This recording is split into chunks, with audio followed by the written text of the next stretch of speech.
Oh, who's that?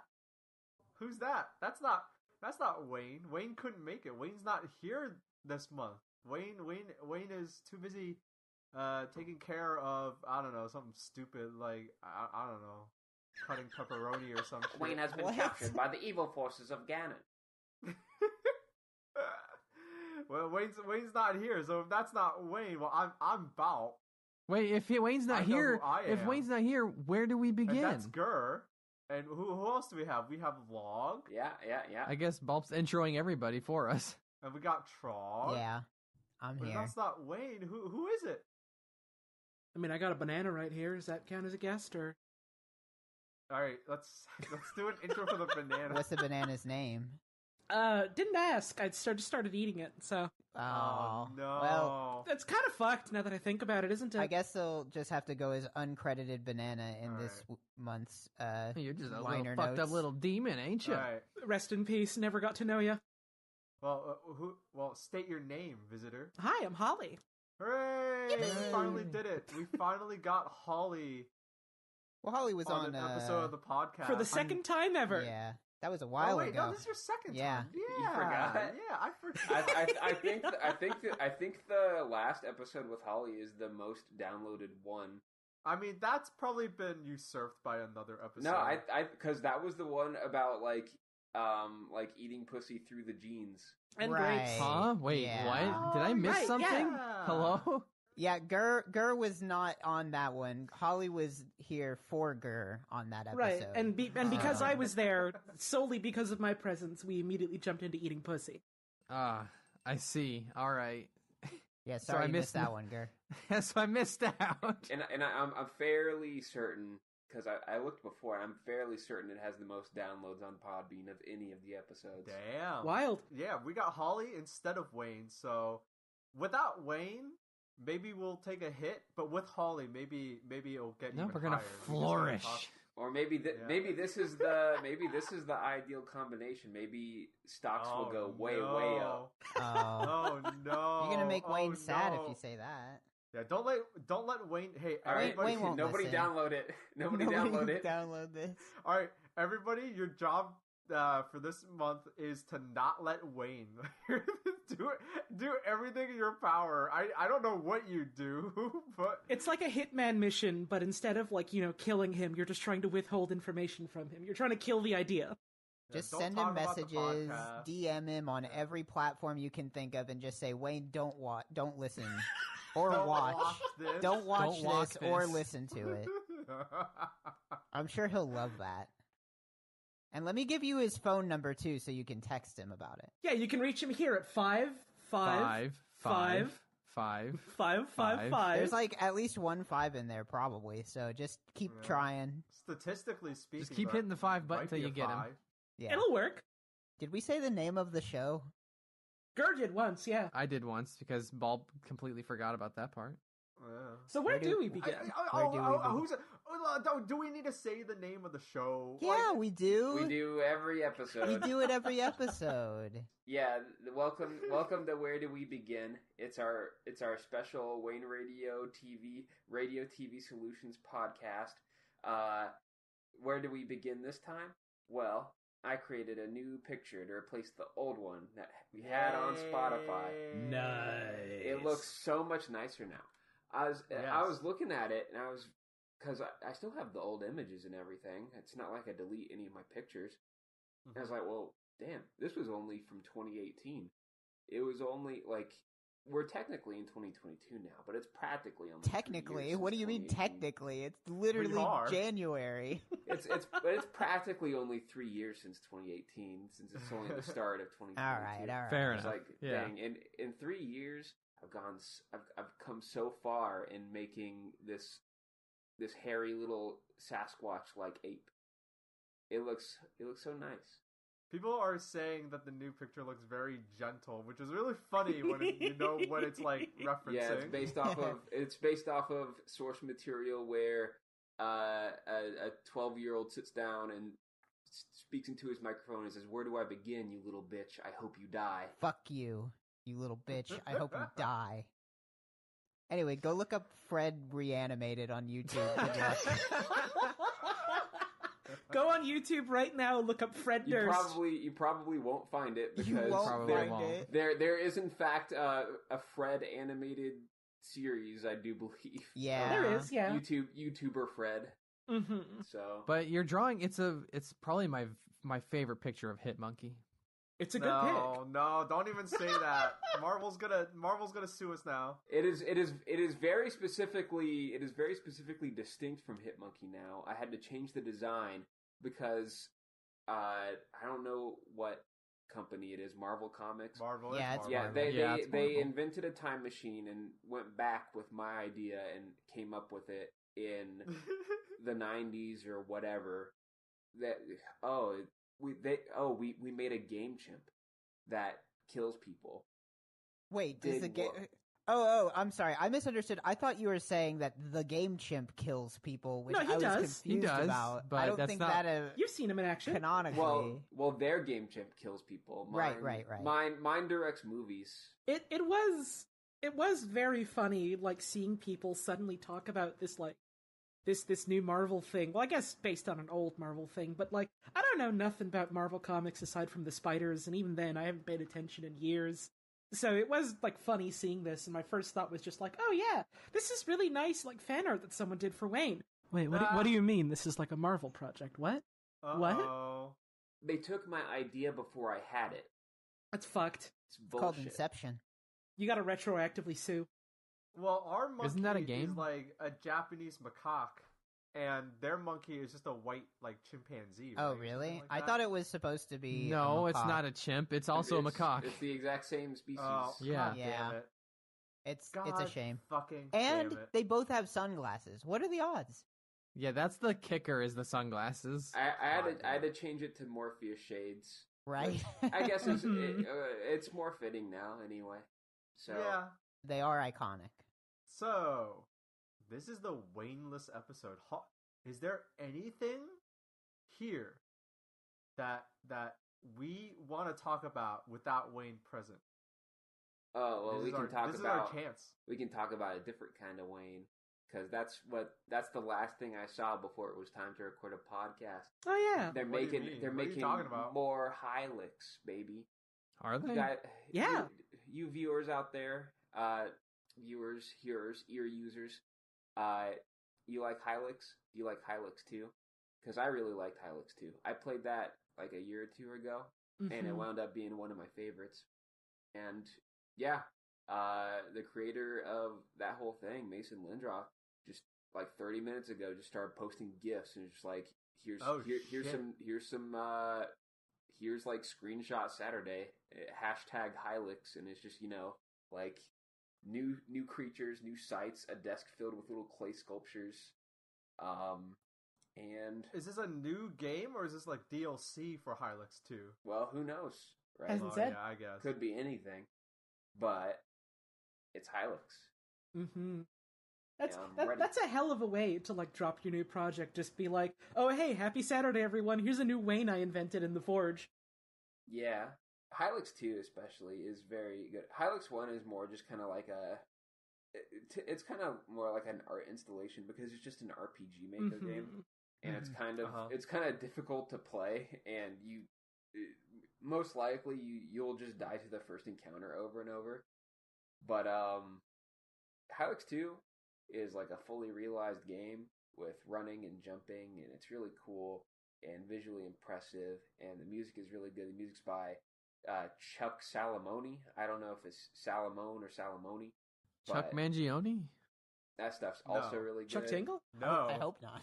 Yeah, I remember watching your stream of like Hilux 2 back when you were doing that, and that was a lot of fun. Like before then, all I knew about Hilux was like, oh yeah, it's got like funny looking characters in it, and like a bunch of the dialogue is like completely randomized, and so I was like, yeah, that's neat, I suppose. I don't really know if I want to play it. And then I saw you like going through 2, and then I was just kind of like, oh, yeah, maybe I do want to get in on this someday.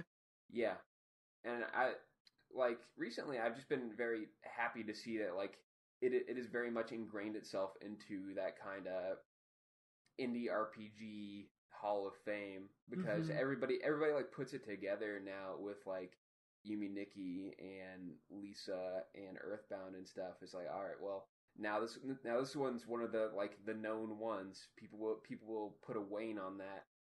Hell yeah! And Wayne is the character of the game. If you don't understand that, he looks like a moon with a leather jacket, but not like Mac Tonight. Different moon. No, very different. Like Mac Tonight. Mac Tonight is like a murderer, and Wayne is a friend. Is that the rule? Is that the rule? There's always one nice and one killer. Yeah, that's how the moon works. With, like Game Champ. Who's the killer version of you? Oh no!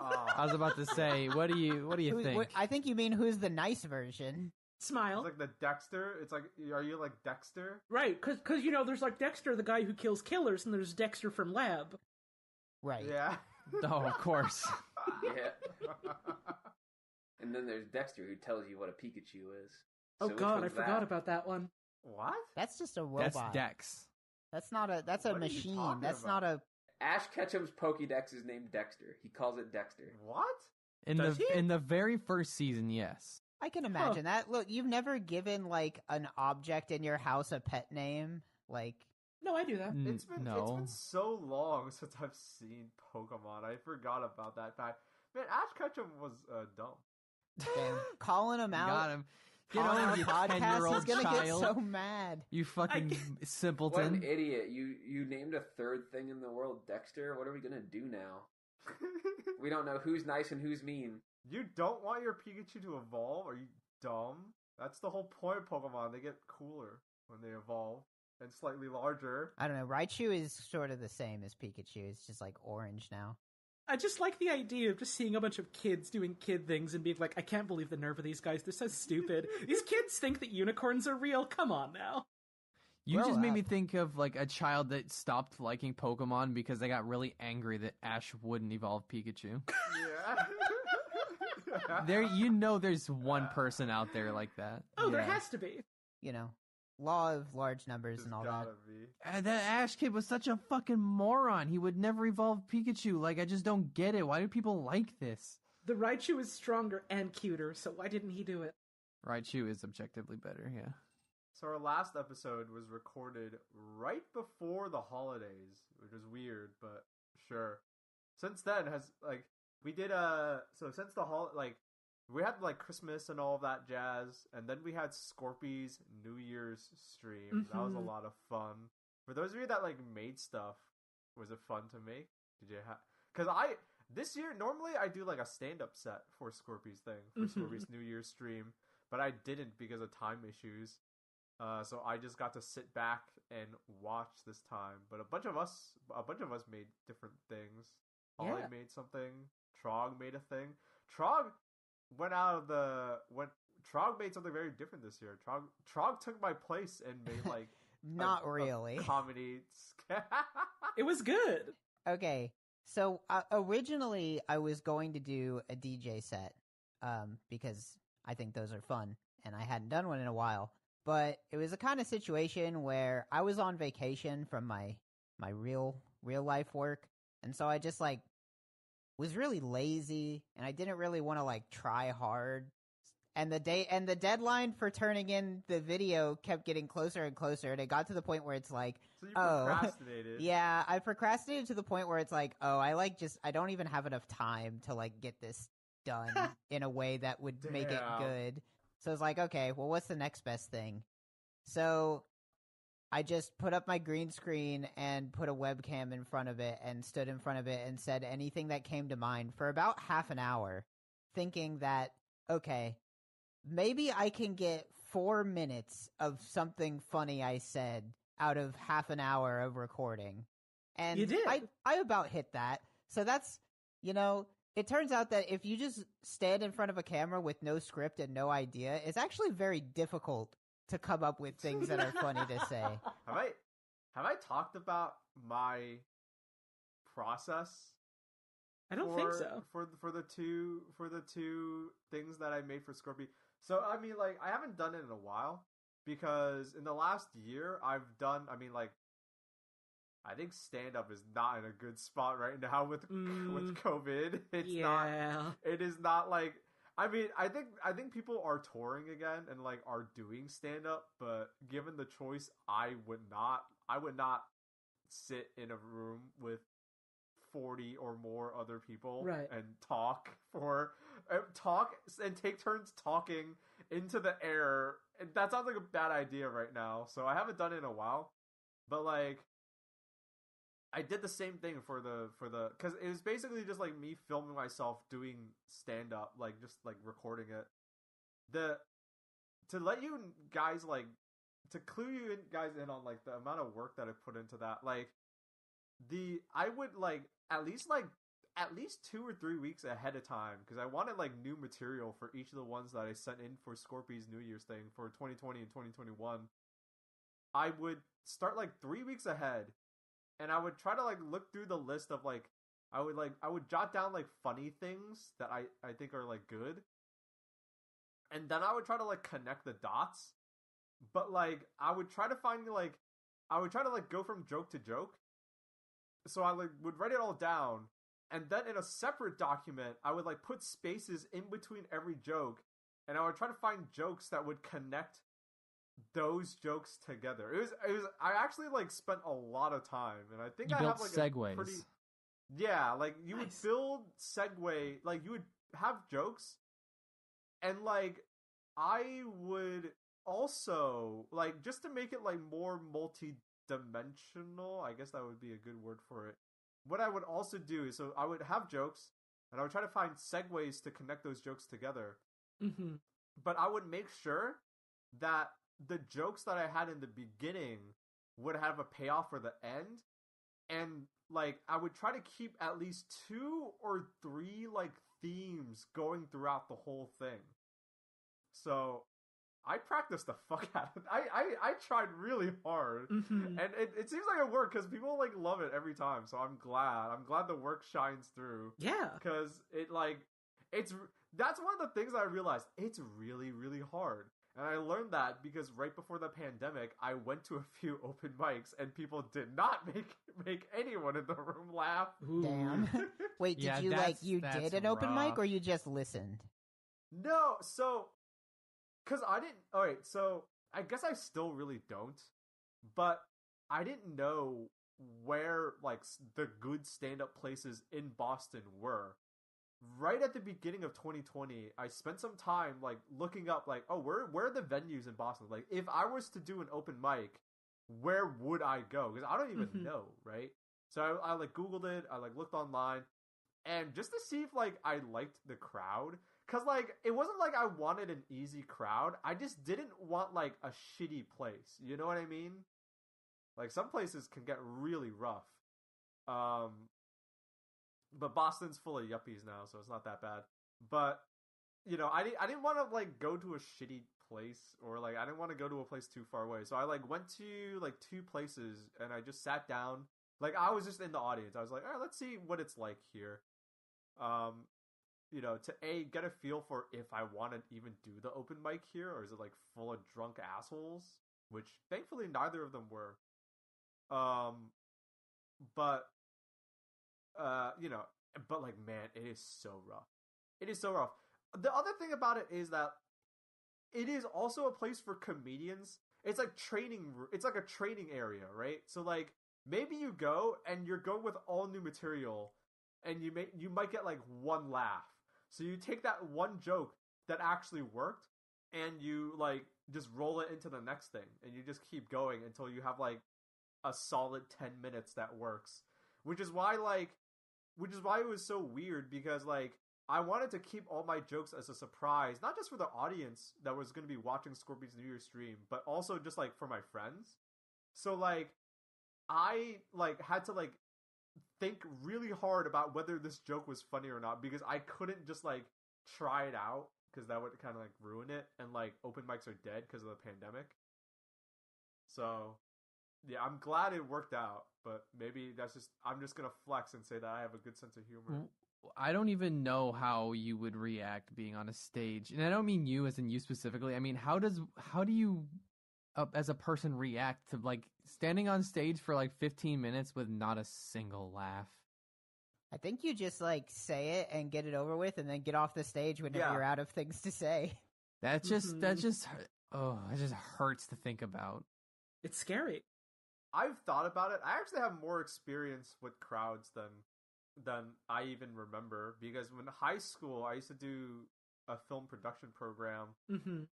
and like part of that was presenting your film to like, it was like an audience of like other kids and like parents mostly, but like you know, you like the place would actually be like, the small theater would actually be packed, and so I would, you know, I'm pretty comfortable with crowds, but when the crowd is just dead, like like you just gotta power through. It is scary. It is nauseating, but you gotta just like hold it and just like get through with it, and then just like run away. Yeah. My like skip town. Basically my only experience like doing crowd stuff is like from theater, and so like you know what, like in that context, like I'm okay with it, because it's like, oh well, if people aren't getting a reaction or if people are quiet or whatever, it's like whatever, I don't really care. I'm being a character right now. My character wouldn't know the audience is even there, so it doesn't matter. And then like every other time I've had to do like some kind of like presentation thing where I'm just trying to be myself, it's like, oh god, I'm suddenly like hyper aware of everyone that's here. It's scary. Yeah, I want to still do it. Mm-hmm. Like I want to still give open mics a shot. I don't know if I've talked about this before, but like it was like a New Year's resolution that just like never happened because of COVID. Right. But hopefully one day it'll be safe enough for me to try it, like without getting sick and dying. Now that we're in the new year, does anybody have any resolutions that they propose to themselves? Oh, I didn't get to talk about my Scorpio thing. Oh, yeah, yeah. Here's my resolution. I want to hear what Holly has to say about this. I was so completely entranced by Balp's story that I forgot, wait, I wanted to talk about my thing too. Oh god. So like I feel like I set the precedence for like whenever like Scorpio does one of these shows and I'm like, oh yeah, I made something for the show. I feel like I've set the precedence that it's going to be like a JPEG of something that I baked, and it was like, well, I don't want to do that this time, and so I wanted to do something different, but like so you did an ARG instead. Kind of. ARG. I'll be honest, I've just been like wicked fucking depressed for like the past month and a bit, so I was like, well, I don't really have like the energy to do anything like big and substantial, so I was like, well, I could maybe like record something short and like put that on, like I think that could be good. And so I was like, well, what can I do? And I remembered I don't remember who it was I was talking to. I don't remember if it was like anyone here or just like someone in like a different friend group completely, but like I was talking to someone about like vegetables, and they made some comment about how like tomatoes and peppers were the same thing, and I was like, they're not though. That was me. It was you? Yes. Okay, well thank you for that, Gur, because you single-handedly inspired my whole thing, because I was just like, well, wouldn't it be really funny if someone just said like something like that was wrong, and then like completely low stakes, doesn't fucking matter at all, and then they were being like violently hunted down and persecuted because of it, and so I thought it would be funny if it was just like, oh, what if I'm just like running around in the woods and people are trying to like attack me and kill me because I said something about potatoes or something, and so I was like, well, that's easy to do. I can do that. There's a park nearby. It's got like a nice little field and some trees and stuff. And I mean, people saw that video, I assume, if they watched Scorpy's, presentation. And, it seemed like a simple enough thing. People seemed to enjoy it. I had so many fucking problems trying to get that together. My first issue was that... about this on your stream. Mm-hmm. It was like... So at first I was just like, oh, well, I'll just, like, go out and film this on, like, the day I more or less came up with it. And then I got busy, like, I had to do, like, stuff around the house. I had, like, a friend that needed a hand with something. And then it was like, oh, okay, well, now it's, like, way dark out. I'm not ready for this now. So I was like, okay, well, I'll go another day. And then it was, like, fucking freezing cold, and I was like, that's not worth it. And so the day finally comes where it's early enough in the day. I'm starting to lose a bit of daylight. It's not, like, miserable cold outside. I'm like, all right, let's do this. I'm gonna go down. I'm gonna get this done. I go to the park, and I'm thinking, well, this is, like, just about like Christmas Day or like Christmas Eve or something like that. So I figure there's gonna be no one there. The park is fucking packed. There are so many people there, and I'm like, oh shit, okay. All of these people are going to see me running around in the snow, like rolling around, running for my fucking life like a mad woman. Is someone going to call the cops on me?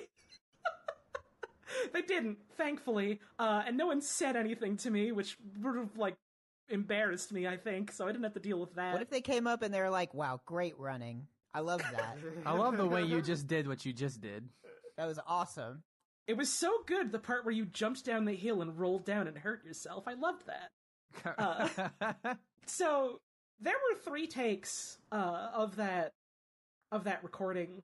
The first one was just like, it looked bad. Like, I wanted it to look kind of bad, but still like be a thing you could look at and not be miserable about. Like, it was just like fogged up, and I had my fingers all over the camera, and I realized, okay, that's not gonna work. I needed to like take my goddamn gloves off to like hold it better without like obscuring the camera. My second attempt, I was like, okay, there's a big hill here. People love, like, tobogganing down it. Wouldn't it be funny if I, like, tripped and fell and, like, rolled down that and, like, stumbled for a while? And so I did that, and it was extremely fun to do. I don't know if you've ever just, like, gone to a big hill and then just, like, made yourself roll down it. That's awesome. Not since I was 7, but yeah. Yeah. Well, I can now say I haven't done that since I was 27. And it was really fun to do, and so I was like, oh man, I'm so happy with this, I can't wait. I look at the footage, and it's just, like, nausea-inducing. Like, horrible, like, it gave me motion sickness, and I feel like I barely get that, with, like, video stuff, and so I was like, that's not gonna work, that's not gonna do it. And so I'm like, well, what if I just record, like, something, like, you know, near just to the wooded and, like, fieldy part, of this area. When in doubt, run through the woods, worked for me. Exactly. Like, it's not quite Wood's stream, but it's Wood's video. And by that point, I have gone, like, down and uphill multiple times. I've been running around. I have asthma and possible, like, other, like, respiratory issues. So, like, by this point, I'm kind of fucking bushed. And so I'm just like, okay, well, the snow down here is really thick. Maybe that's gonna be a bit of a struggle. But then I realized that's really fucking funny, and so I start playing it up a little bit. And so, if you listen carefully in, like, the footage, like, you can hear me, like, panting and wheezing, and you can also hear, like, me kind of forcing a little more because I'm trying very hard not to laugh at how fucking funny all this is to me. And so, I get all this recorded, all of it done, I'm like, okay, this is great. I feel really good about all of this. I'm not even gonna bother checking the footage, I think it's all great. Like, I think I saw, like, maybe 5 seconds of the footage or whatever, and I was like, okay, this is fine, this is good. I go home, I plug my, like, phone in, I upload the video, I check it out. It has somehow split itself into 2 parts. And there's just, like, it's not much, it was, like, 10 to 20 seconds of more footage of me running, so it's not much, but, like, it's still footage that was gone, and I was just like, oh shit, okay, I can't go back and, like, record more. And I don't have any sort of, like, video editing software or knowledge, so I can't, like, do anything to the footage myself. So I sent it to Scorpion, I'm like, look, something happened to this, I don't know what, it's split into 2 parts, you can, like, put them together or play them in separate parts, it's your show, I trust you, here you go. And then he was like, oh yeah, it looks great, thanks. And so thankfully at least that travesty wasn't so much a big deal at the end of things, but my god. I put this together because it was like, oh, well, I'm depressed, I have low energy, I don't, like, have it in me to put anything huge together, this will do. A lot of fucking effort went into that. Fitness out in the wilds, what could be easier, right? Should have just baked a pie. Maybe I should have just baked a fucking pie. At least then you'd get to eat the pie. That's true. So Scorpy showed those 2 parts as Holly updates, and I guess that convinced all these viewers that you were a live feed. Oh my god. Or at least that was, like, the bit that was... They did ask for more Holly updates after, there like, were no every more. other... Yeah. Right? It was so funny seeing them be like, oh my god, we need more, and I'm just thinking, fuck, maybe I should have recorded more. Shit, that would have been good. Should have just sent the rolling down the hill part. See, that's where having a little bit of B-roll of just the camera completely static in the snow would have been very handy there. Mm-hmm.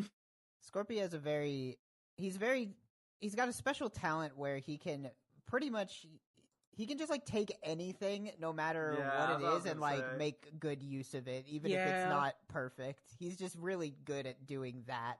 He really is.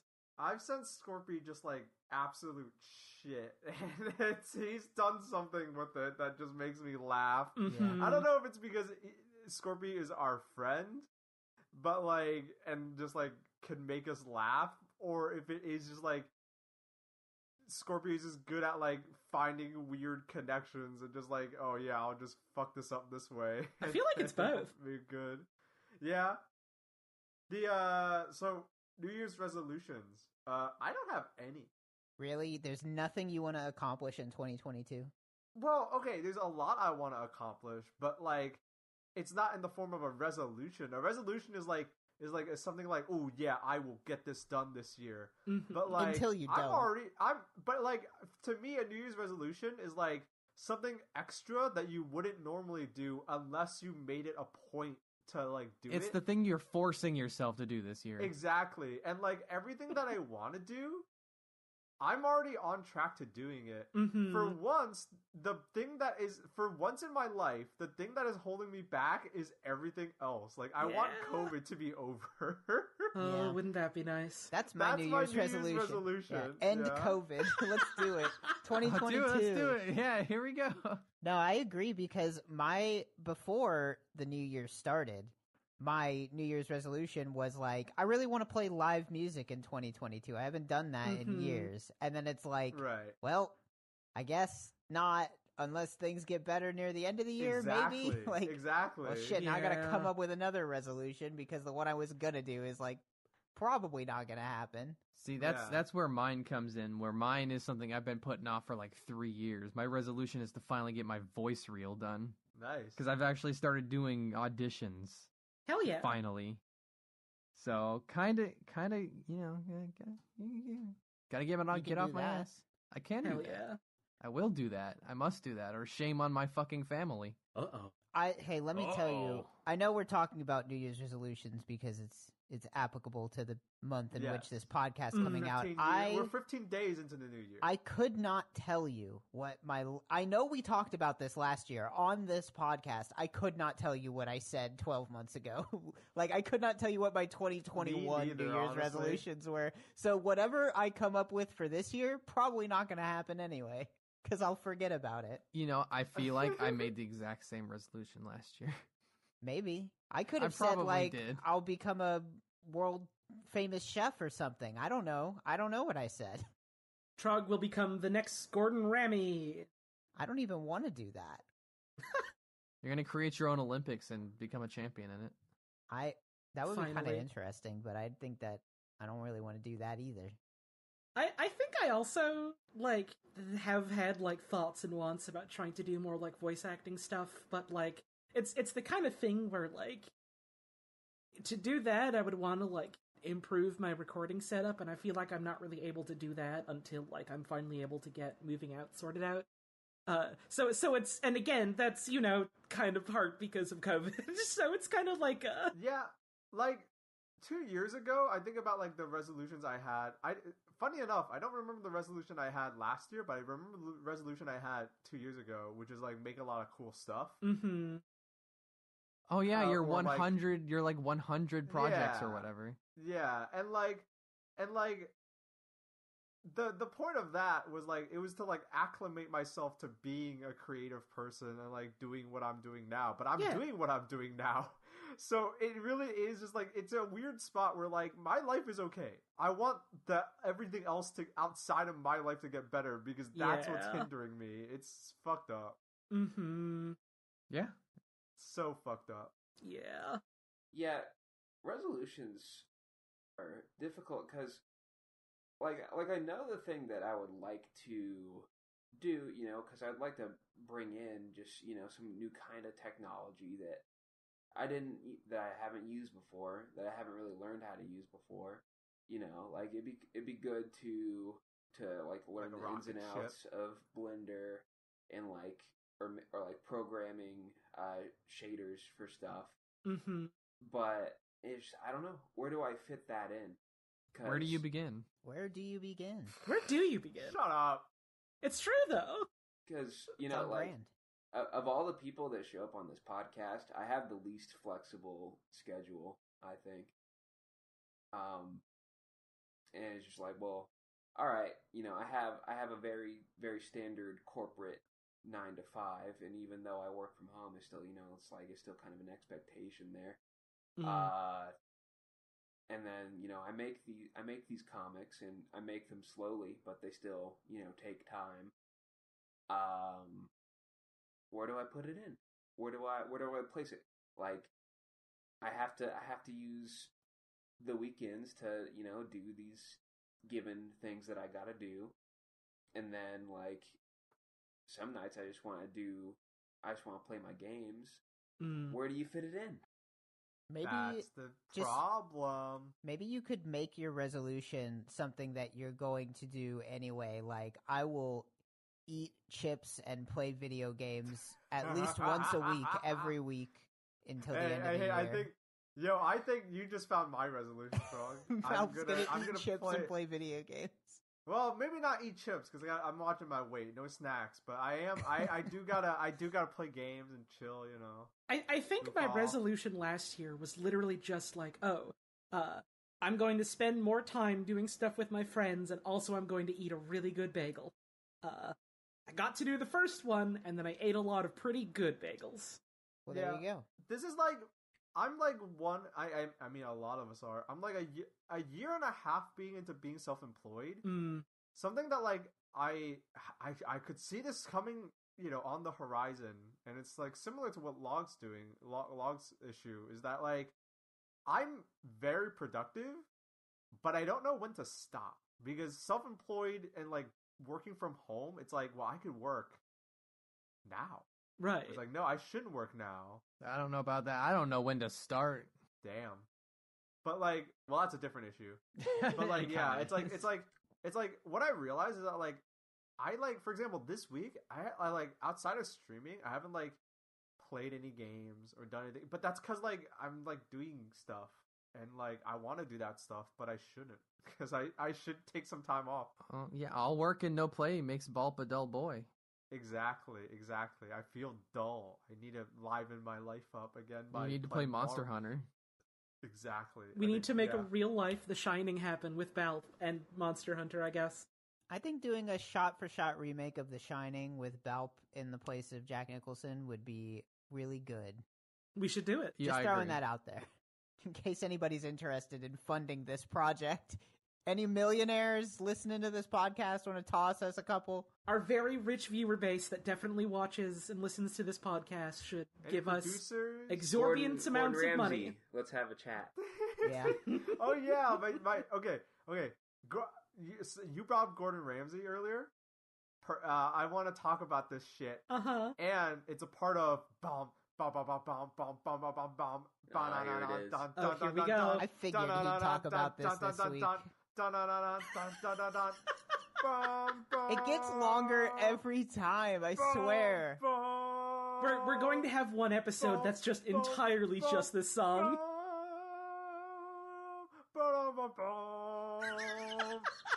It's time for Bulb's grievances. Awesome. My grievance this month is the whole stupid big Twitch streamers just watching TV thing. So for those of you that don't like watch Twitch, so I think all of us here stream on Twitch to some capacity. Some of us, for us, it's like for some of us, it's more important than others. I think Trog and Log stream for like fun mostly. And for me, Gur, and Holly, it's like part of our job. It's my goddamn job. Yeah, so like we all know about it, but for those of you who maybe aren't in that position, hey, there are people who listen to this podcast who don't watch our streams. That fact still blows me away. That people are like, yeah, I just listen to the podcast. I don't watch Twitch or anything. There's also like some people that like will watch our streams and then like not really watch any others, and so like they don't really know about this stuff either. If you're in either of those positions, shouts out. That's honestly kind of awesome. Shouts out for ignoring everybody else. Hell yeah. Shouts out if you live in a room with no doors and no walls, and you just no windows and no doors, and you just listen to Wayne Radio TV podcast on Spotify. It's awesome. So on Twitch, there's kind of like this cabal of like big Twitch streamers. It's like these Twitch streamers that are really big. They get like thousands of viewers. They're like way bigger than any of us, bigger than Wayne, bigger than any of us. They get like, it's like basically like all these Twitch streamers at the top. They get like 5-digit view counts. They hit the button to go live, and like boom, like 20,000 people flood in. And the thing about, from what I can gather, like they're so big that they can't get in trouble. None of them have shown hold yet. So, like, I'm sure, like, okay. if like, I don't know. Go in there, alright. I'm sure if, like, one of them did something, like, on par of that bad, like, just showed their genitals or some shit, they would probably get banned. But, like, you know, as long as they, like, don't do anything too bad, they basically can't get in trouble. And the reason why I'm bringing all of this up, for context, is that lately what they've been doing is just watching TV. Now, if you're not familiar with Twitch, you can't have copyrighted material on Twitch. Like, technically, if you don't have the rights to show it, you can't. Just a few months ago, there was a big uproar because, like, people were listening to, like, mainstream, like, kind of music, and, like, you know, while they were playing their video games or whatever, and, like, Twitch, people were getting banned for that. Mm-hmm. And so there was, like, a big uproar because the music industry was cracking down on Twitch. And so that happens, but now these big streamers are immediately just like, when I say they're watching TV, like, they're literally just watching TV. Like, they're watching, like, Survivor and MasterChef and anime and, like, full movies. And it's like, it's crazy to me. And the reason, and my grievance, I want to break the rules too. It is absolutely not fair. It is absolutely not fair that, like, because of how big they are, they can just, like, yeah, let me just watch this movie. Let me just watch Lord of the Rings. I don't have the rights to show Lord of the Rings, but I'm just gonna watch it. And the worst thing that'll happen is I get banned on Twitch for like 2 days, and then I come back and I just do it again with no repercussions because I'm so big that they don't want to, like, Twitch doesn't want them to leave the platform. Mm-hmm. But, like, none of us got to do that shit. If I did that, I would just get banned permanently. Right. You know, and, like, that's my grievance. Let me break the rules too. I want to break the rules too. I won't because I care. Yeah, but so I have a subscription to Balp, so if Balp decides to watch Hunter x Hunter on his account, then I get an ad-free experience. If XQC does it, I get to watch one episode of Hunter x Hunter, and then it plays 5 League of Legends ads, and then God, yeah. Yeah. Speaking that's of my which, grievance. the newest League of Legends ad on Twitch is like the most bullshit thing I've ever seen. It really like exacerbates kind of the extremely clashing aesthetics of every League character ever created with every other League character ever created, but also makes it look like it's like, I just think it's super disingenuous because it's like a high quality CGI thing, and then you load into League of Legends and it looks like that. And you pick Dr. Mundo, and he's made of like 5 squares, and he says Mundo.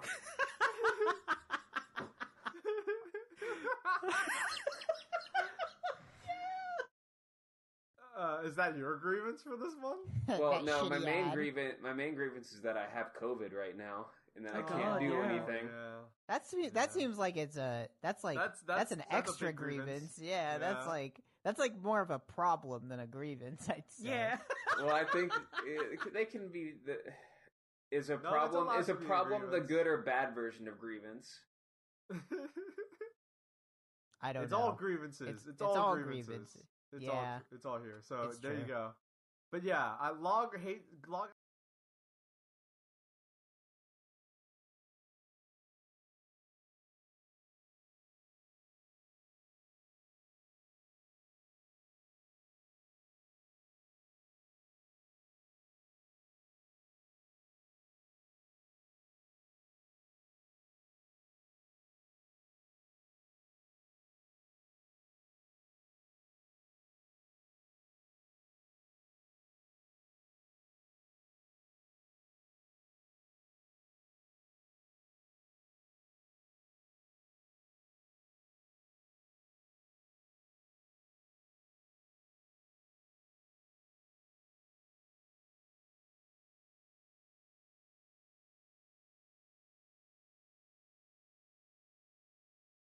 COVID and he hates League of Legends ads. I don't think that it's fair. And here's the other thing I want to add to that. I guess.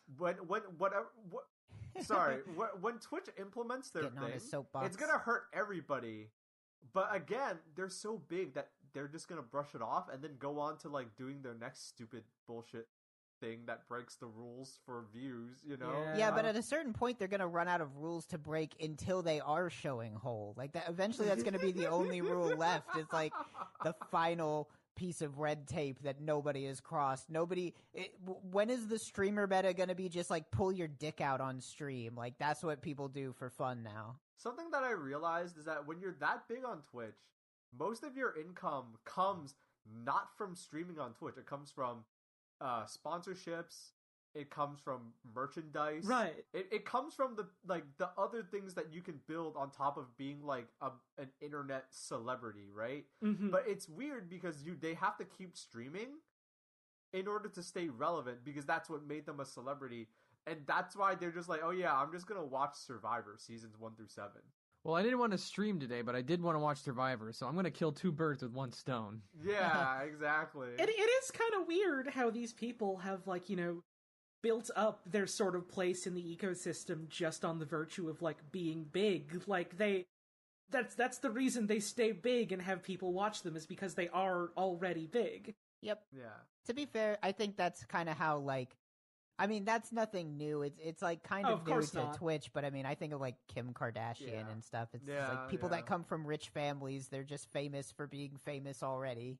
Right. That's just kind of like how fucking like entertainment and capitalism intersect like that, unfortunately. Kind of a complicated grievance. Not I think all right, any other grievances? I have a grievance. What is your grievance? Yes. Fuck winter. Just in general? Just in general. Opposite. I like winter. No, I like you have Texas winter. I have Northeast winter. There's a world of a difference. You're not having to go outside and shovel a foot of snow. Anything in particular? Is it the snow? It's the snow. It's the ice. You can't fucking go anywhere or do anything. The sun is up for 4 hours out of the day. Yeah. You step outside on some days and the wind chill is so cold that you get frostbite after 5 minutes. Oh, yeah, like I straight up just can't go outside today because it's like 20 below Celsius. Yeah, see, it's bad. Fuck winter. I think I never really like hold it against anyone else who doesn't like winter. I think I just like it because I like shoveling and I like the cold. You fucking monster. Straight up, if I like lived like reasonably near you, I would just go over and shovel for you. Yeah, I think it's good whenever it's cold. Yeah, I think that in general, it opens up a lot of options for how you want to like make yourself comfortable. So yeah, I agree. I agree with. You're not gonna like what I'm about to say, but winter isn't that bad for me because I live in the city. So like, you have services. The city plows all the streets and like. You say like, oh, you can't go anywhere. I could still like the subway still is operating and like businesses are still open, but they probably shouldn't. If you live in a city that has like decent like public transit infrastructure, like even in winter you can still be all right. Yeah, like the city's still hustling and bustling here, even when it's cold. No, see, snowy out. I live in bumfuck nowhere now, so my roads get plowed, thank God, but that doesn't mean all the roads have been plowed. Yeah, ain't that just the way? That's kind of how it is in my area too. Yeah. All right, any more grievances to air? I have one. Yes. Oh, no. Unless Log has one. This is your first time doing this bit. I'll tack on my tertiary grievance and then move on. Okay. Because it has something to do with Holly, but Holly is like the positive thing related to it. So, since AGDQ is going right now, Holly is hosting it, and so whenever a streamer hosts something, you use their chat instead of the channel's chat. And so, like, I just watch through there. Sometimes, for some reason, it like stops hosting for me. Yeah. And I go over to see what's up on like the main stream, and it just reminds me, it's like, damn, people should not be allowed to talk in the AGDQ stream chat. Really? What's wrong with it? People that are like, it's a subscribers only chat, but it's like it's like they're stuck in 2012. They're just they're just like the least funny, least personable chatters. Yeah, really Oppa Gangnam style type shit. It's like somebody's playing Castlevania and they say something about like JoJo's Bizarre Adventure. And like a donation comes through and it's like, it was me, Dio. It's like, well, all right, well, you're already off to a bad start because you read that off, and then you see and then the chat's like, oh, it's JoJo's. It really just feels like what? It's just back what in year am I in? Portal. Yeah. Do the Harlem Shake. that's kind of why I started like hosting them over on my channel, just because like you hit like critical mass in any Twitch chat and it just becomes fucking insufferable. No matter what you try and do about it. It doesn't matter who it is. They've turned on the subscriber chat, which has made it like a worse thing, because now it doesn't go fast enough that you can't see what's going on, because it's like it's slower than Wayne and Scorpy's chat go on a normal day, except like every post is just like it's like a stupid meme, or they say something really stupid and funny. It's like, why the fuck are you showing Wario Land at midnight on Friday? Who wants to see Wario Land? Me! Literally, I wanted to see it, and I couldn't see it because I was fucking exhausted and had to go to bed. It's like, damn, what's your problem? What do you have against fucking Wario? What did he ever do to you? Wario is shaking the bag. It's like he's jerking off, LOL. Okay, that one's pretty good. That is, I think and they deleted that comment. That was the best comment we saw all night. Aww. Sad. Bummer.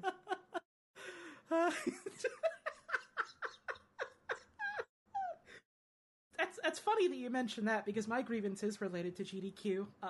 I've been watching through it all this week, and I've been having a lot of fun watching it. I was really hoping that I could like watch through it, like, because I like taking like, no matter like whether I'm self-employed or working like an office job, I like taking like the week of a GDQ off so I can just like enjoy it all.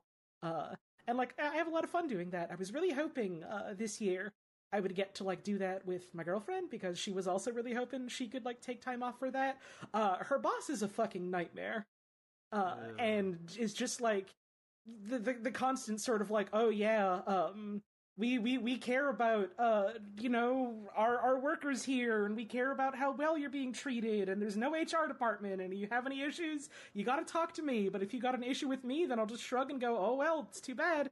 By the way, I'm gonna make you like not ever have a lunch break ever again, because I don't want to do my own job and you have to do it for me. Shit like that. There's no HR department? I don't, it's like there kind of is, but also they're just kind of bad at what they do, so. Oh, that sounds bad. Yeah, so it's, that's my grievance for, the right now. It's not great, and so, my poor partner, has to deal with doing her own work and also ostensibly her boss's work, as well as, like, everything else going on in her life, so it's like, yeah, we don't, like, have as much time to spend together. And also we didn't get to watch GDQ together, and I want her boss to quit. It's like a double grievance. It's like a remote. Get him with grievance. that 2-hit. All right, I got one more grievance. Uh-huh. Oh, that's so much for yeah. Bob, your segment is so stupid. One more grievance. The well, I have one too. I haven't even gotten to go yet. Yeah, Tron hasn't even gotten go ahead, Gar. to do his grievances yet. My muscles are sore. What's up with that? It's the shoveling. Oh shit. Never mind. Well, so Gur only gets one grievance because that other one gets wrapped up into the first one, so he's still sitting on one. Holly's got personal issues with a partner's boss, and Log's got COVID, and I don't like the snow. Sometimes that's how it is. Since grievances seem to just encompass pretty much anything bad that happens on any scale, I'm gonna say my grievance this month is I ate too many chips last night and I got real sick. That was so funny. I don't know how you did that. Like that to me that seems impossible. I've done it plenty of times. It happens. That's the worst grievance yet. I think hey, as a part of this segment, I'm gonna rank the grievances. What? I think that you seems got the worst like one. a bad idea. My grievance is you ranked that as the worst one. Fuck you. It's worse than Long getting COVID. Look, last night I was eating pita chips and I just didn't stop, and then I had a really bad tummy ache, and I was just thinking this is not a problem for an adult to have. This is like a child's problem. This is like what happens when your 6-year-old gets into the cookies and they eat all of them and then they feel sick afterwards. It's like I did this to myself. How can that happen? I'm like 28. I don't know. I just kept eating. I ate until I felt sick. It just happened. I understand. I tend to do that with pistachios. It was so fucking funny. Wait, pistachios? Yes, I will. If you give me a bag of pistachios, I will sit and eat them until I either feel sick or my mouth is so numb from the salt that I can't eat them anymore. You eat the shells too, bitch? No, I crack them open with my teeth. I don't chew them. Hold on, let me describe this better. You were literally like a cat. There's a slit in the shell of a pistachio. I wedge my tooth in there and twist it, and it comes off no problem. I use my thumbs. Obviously, that's inefficient, Bal. Well, it is inefficient. I could win. I'm not kidding. I could probably get a world record in most pistachios shelled in a minute. I'm not kidding. I absolutely could. World's fastest tummy ache. Awesome. That's done quick. It sounds like Gur has a new Year's resolution, and it's get the Guinness Book of World Record for most pistachios shelled in a minute. Please look forward to Master Gur's Awesome Nuts Done Quick 2022. Yeah. Look forward to my awesome nuts. Done quick. Trog, well, first things first, you got the worst grievance of the podcast. Great. Do I get an award? Are you going to send me a trophy? Yeah, you get more pita chips. I don't want any more pita chips. Thanks. I'm good. So you got the worst grievance of the episode, but you were just but that reminds me, you're right that is a kid thing, because that happened to me as a kid. When I so when I was how old was I? I must have been 8, maybe 9 years old. 19. Or maybe 10. I had some money that I had no, I would have been older. I must have been 12. Yeah, 12 or 13, right? Mm-hmm. Maybe 14 or 15, maybe 16, 17. Maybe I was in my 30s. I'm going to get sick. It was whenever Sun Chips were new. Oh, man. Or maybe not new, but they were starting to get more popular. Mm-hmm. Because I think Sun Chips are pretty old, but they were niche. And then at some point in the 2000s, they got when health food started getting popular, it's we got chips made from wheat. They're healthy. And we even have the super crinkly bags that are made terrible, from less plastic. loud bags. Yeah. That you can hear from 2 rooms away. I had some allowance money. I was on the way home from school and I had some allowance money, so I was like, I'll get some chips. But then I realized I have enough money to get a party size bag. So I was little kid brain, go, small bag of chips or big bag of chips? I'll get the fun size. So I get home. My parents aren't home yet. No. Fun size is small. Party size is the big one. Yeah, so my parents aren't even home yet, so I'm I'm gonna start digging in, and for some reason I really liked Sun Chips, and I really liked the spring onion flavor. I guess flavor doesn't matter. I ate so many chips that I think the wheat from the chips started soaking up a lot of my moisture from my body, and I didn't feel good. I was probably really dehydrated, and then I threw up a sun chip slurry. Great, awesome. Oh, you made oatmeal in your tummy! Oh, gross. Gonna need a content warning on this episode for that line alone. Welcome to our new episode of Where Do We Begin? Oatmeal in your tummy. Sorry. And like, you know what's funny? That event, I have not eaten a sun chip since that. They're not good. And I refute anyone that thinks they are. I like them, but not anymore. No way, sun chips are dope. I wish I had sun chips right now.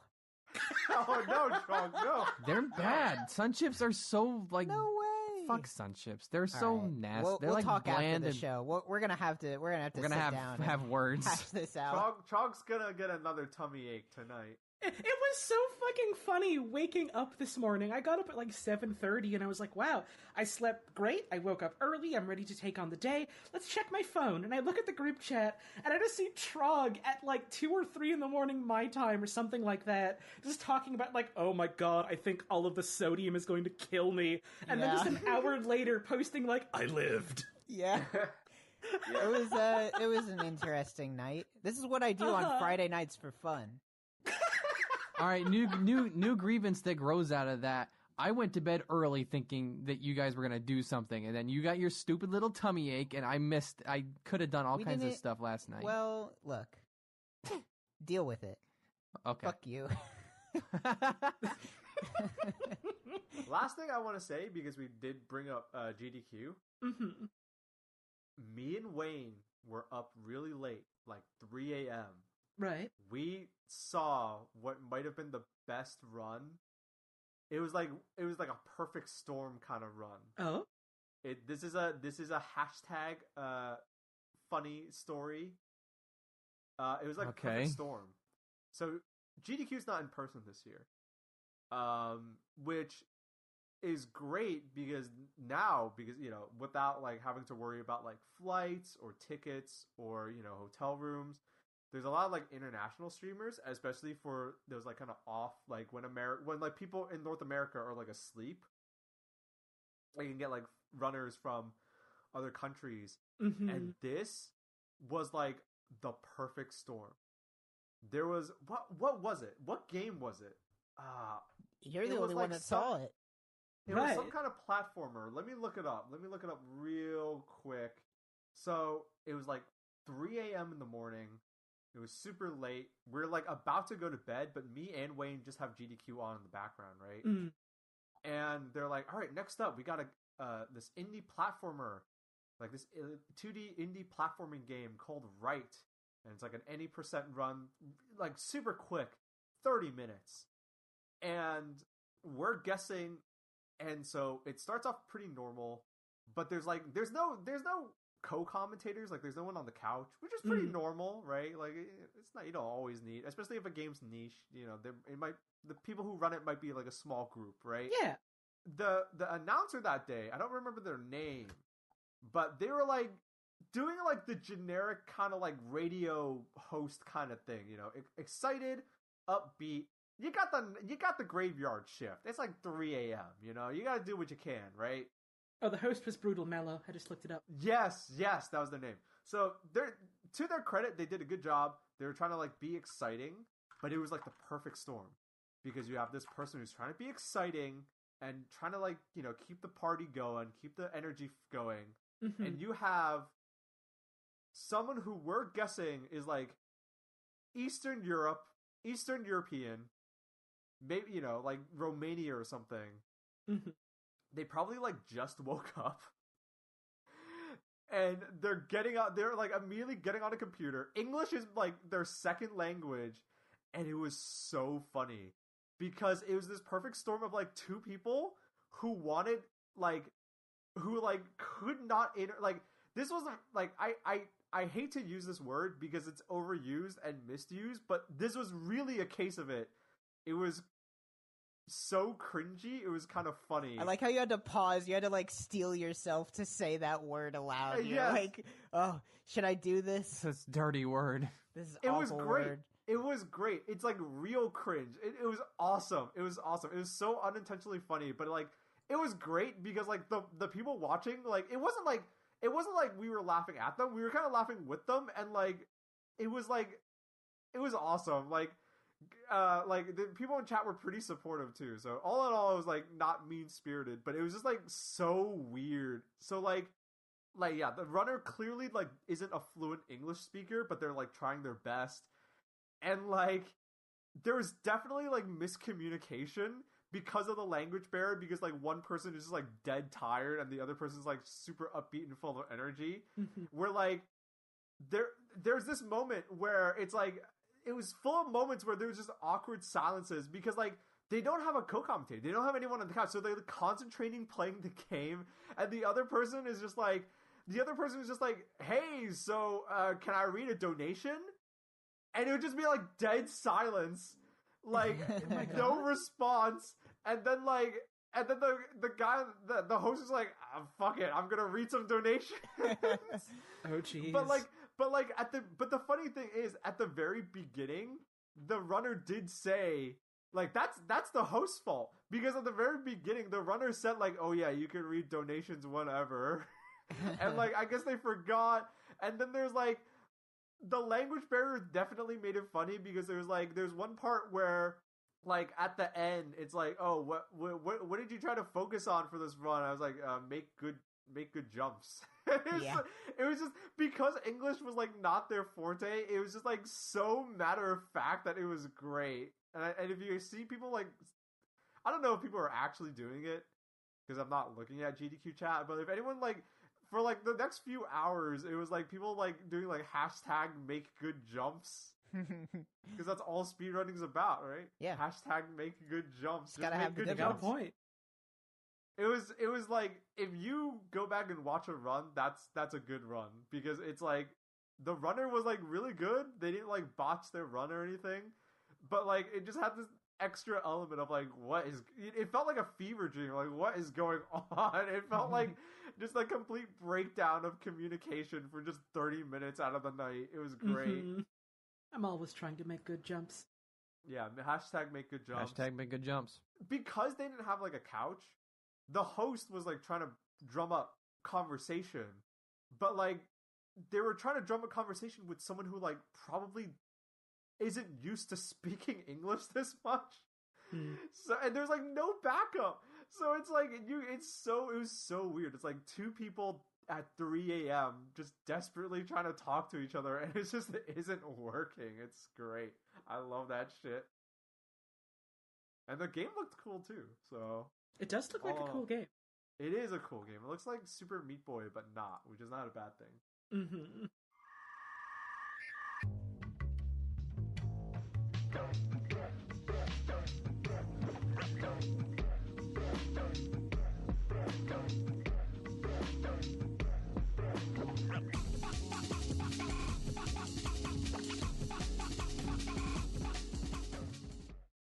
Hey, it's time for questions. Yippee! Oh boy, do we actually have some this week? We have a lot. Now, are they questions or are they? No. What is this cynicism? What is this cynicism? I'm not here? being a cynic. I am saying last week there was some difficulties with receiving the questions. I don't know what you're talking about. All right, that's fine. We don't have to address it.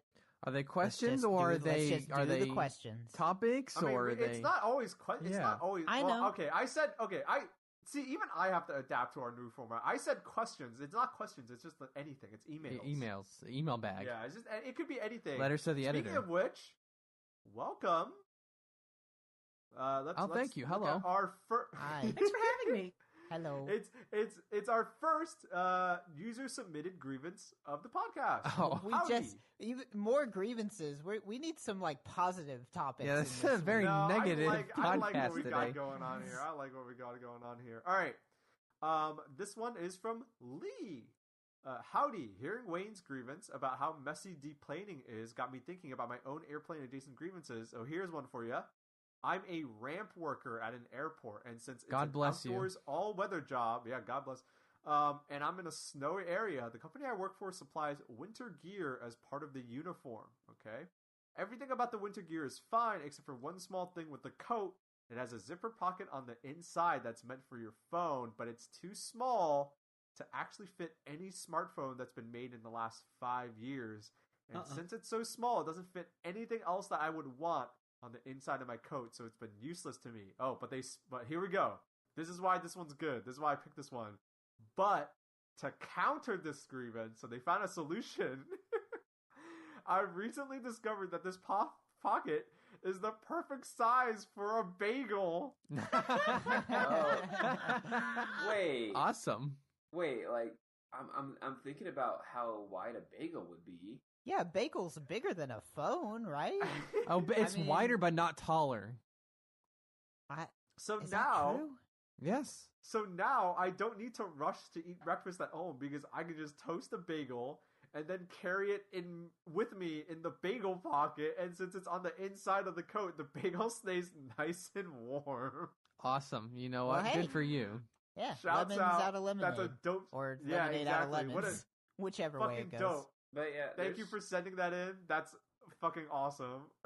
I feel like there's a lot of things that like aren't just completely just ignorant of life. Is just they designed it for a phone without a case on it. But yeah, that every might be phone it. has a case on it. Yeah. Yeah. Say who sent that in? Lee, but they said that their username is their username is Boeing 737 Classic. Hey, shouts out. You like the airlines, I assume. I mean, they work for Yeah. Yeah, that's dope. Yeah, that's dope. It's nice when the world works out and you can sneak a bagel in here and there. Honestly. Next email, Gothy Collie. Very simple one, but very good one. Mm-hmm. A question. What are some of your quote-unquote unethical life pro tips? Uh-oh. They want the dark knowledge. They want unethical life tips? Yes. Unethical by whose standards? Yeah, I don't know if I do anything... Well, your standards. I don't know if I would advise anybody to do anything unethical. I think that would be unethical. I got one, and here, it's a classic. So I'm sure you've heard this before. Mm-hmm, But if you're at a restaurant and you just ask for a cup of water, you can just fill it up with whatever you want. They're not going to check. Oh, that's so crazy. It's so evil. Is that unethical? It's technically stealing, kind of. I was thinking, I thought You're under stealing that umbrella. the 7 cents of Coke syrup that they're gonna lose. I thought unethical was like, oh, if you think it's your grandma's time to go, there's a set of stairs that you can use. That is on another Jesus. level. We have reached disparate ends of the spectrum Right, on this well. question. I guess What in do you that want? direction, or I guess specifically in Trog's direction, not Gur's, but I guess in that sort of vein, I guess my unethical life tip is like if you see someone stealing from like a grocery store or like a pharmacy, no you didn't. Is that unethical? I don't know what. Right, that's why I didn't want to say that, because it's like, well, by whose standards is that unethical? Well, The it's stores, because I if guess. you want to go by that standard, I was like, I have all kinds of like retail tips for Right, yeah. You know, Yeah, here's a tip: if you have a customer that is if they are deaf and they are unable to communicate with you and their card is not working, just let them have it all for free.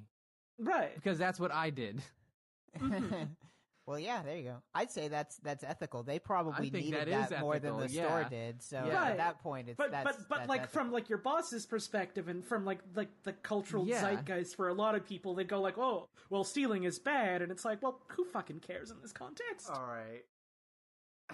Time for some bulb on quote unquote unethical life All right, the good stuff. pro tips. Okay. Security cameras have blind zones. I've never used this tactic for anything like actually that bad.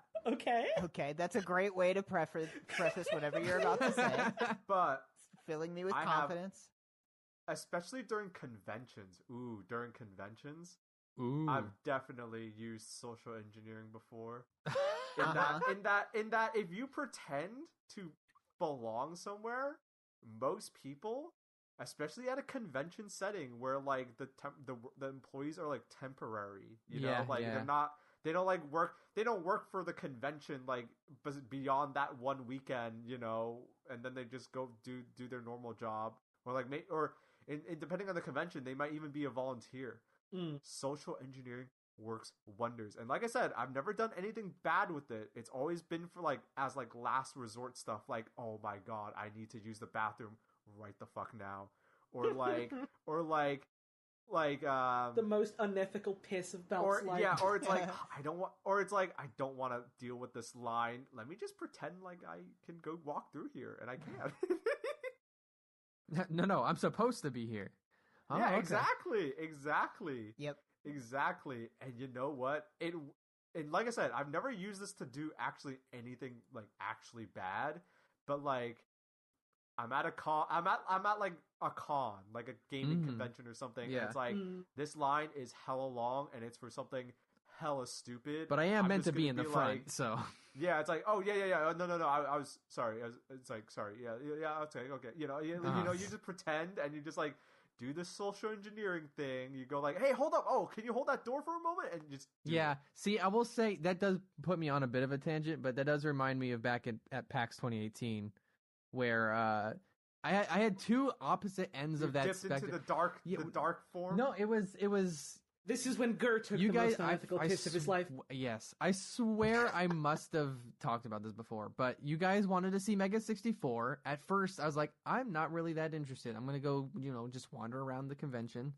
Got bored of that after like 15 minutes. Realized the Mega 64 panel was about to start. Walked over and saw the line that was like halfway through the fucking center. Yeah. But noticed you guys were pretty close to the front and the line was starting to move in. So I was just like, I did what you did and just kind of gave off the air of like, well, I'm supposed to be at the front, and just walked right in. And as I'm walking in, I hear behind me someone say, stop cutting. You're going to the end of the line now. And this was a dude that desperately wanted to be in there. And meanwhile, I'm in like the front row and I'm like, I didn't even care about being here. Sometimes life is not fair. Did you react, or did you just keep walking? No, I just kept walking because I know how to put out that energy. Like, it's just an energy you have to exude. You don't have to do anything. You just have to have that energy. Dude, what if you're in Mega 64? Yeah, I don't know. And then the opposite end of that probably no. And then the opposite end of that spectrum was like I think probably the same day. We were literally just like walking from one end to the other to get to some other thing. And one of the people stops me. He's like, hey, let me see your badge. It's like, fucking what? Why here? And it's because I had my badge in my sweater because it was fucking cold. I'm casually walking around with my badge in my sweater, and I get caught, quote unquote caught, and yet I was able to just walk into somewhere I wasn't supposed to be by virtue of like giving off the energy. Oops. You don't get paid enough to chase you. This ain't Fort Knox, you know? They approached. I will say they approached. They didn't They didn't just like say, "Hey, you got your badge." They were like, "Hey, come here. Let me see." I was like, "What? Weird. Fucking why?" I don't know. They must have been like bored or something. Bored, yeah. Nothing that bad happens at PAX. Anybody got other unethical advice? What about Log? Log, do you have any ethics? Log, do you? I'm just asking. You got morals? I think I do.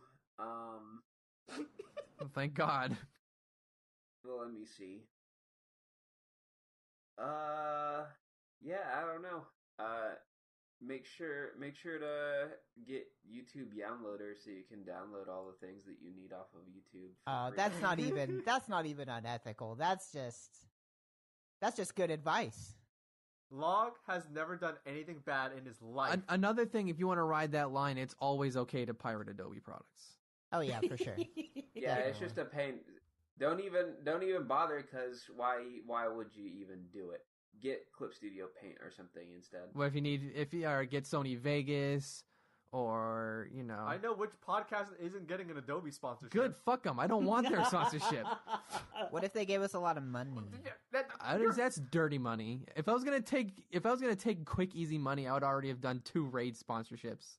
I would love to get sponsored by Adobe. I would love to get sponsored by Nestle. I would love to get sponsored by the Dole Pineapple Company, etc. Coca-Cola, call me. The United States. We need to government. get these unethical sponsorships. We need to get that blood money. Don't listen to Gur or Holly. I'm trying to make a very sponsor-friendly podcast. So I can United States military. If you wanna give us some money for a shout out, go ahead. Manscaped. Oh wait, no, Manscaped is fine. They just make products for your nuts. It's true.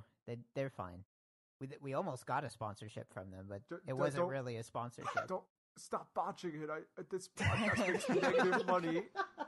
Okay. Last unethical life pro tip from me.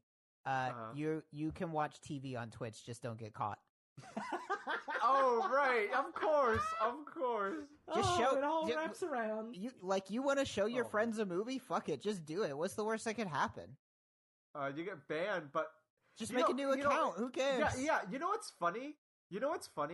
The only people that care about the rules are like us on Twitch, like the people in the middle. The people who have something to lose. Yeah, if you get no viewers, or if you're too big to fail on Twitch, the rules might not exist. Like, if you're XQC, fuck it. Just watch Hunter x Hunter and, like, The Shining on Twitch, and who cares?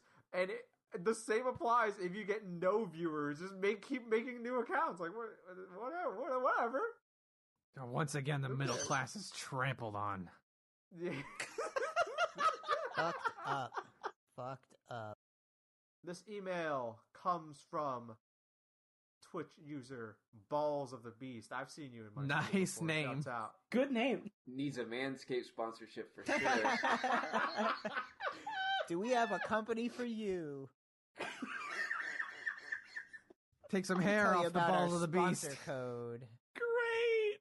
You guys, this podcast is never going to get sponsored because of you. Hell yeah, we're independent. We don't need sponsors. No, this podcast makes negative money. No. Just start a Patreon like everybody else. It's fine. I know. So they say, I can foresee unimportant events in my dreams, and this happened to me multiple times in my life, but one example is from when I was in middle school. I had a relatively uneventful long dream, but at the end, a small yellow bird perched on my finger and spoke to me. I'm sorry, friend, but I go now, and flew away. This made me so sad, I started crying. Later that day at school, I had forgotten the dream by then, but my friend told me that his pet bird died the day before and showed me a picture of him, and it was the bird from my dream. I've had this type of dream about every 2 years ago since. Any of you ever had a dream where you saw the future or have had experienced an event that was closer? This is bullshit. I'm calling bullshit on this question asker. This question asker is like, beast. You're fucking, hey, what's up? I have premonitions. Anybody else have that shit? Like, what's up with that? Like, you're getting put on the spot, Balls of the Beast. It's crazy. I don't believe him. I want to say that I've had something kind of like that, but A, I don't remember any of the specifics, and B, it was definitely all just, like, very mundane stuff that could kind of happen any day, and it was just kind of like a sense of, like, oh, I'm having this weird deja vu right now, and then realizing, I think I had a dream like this once.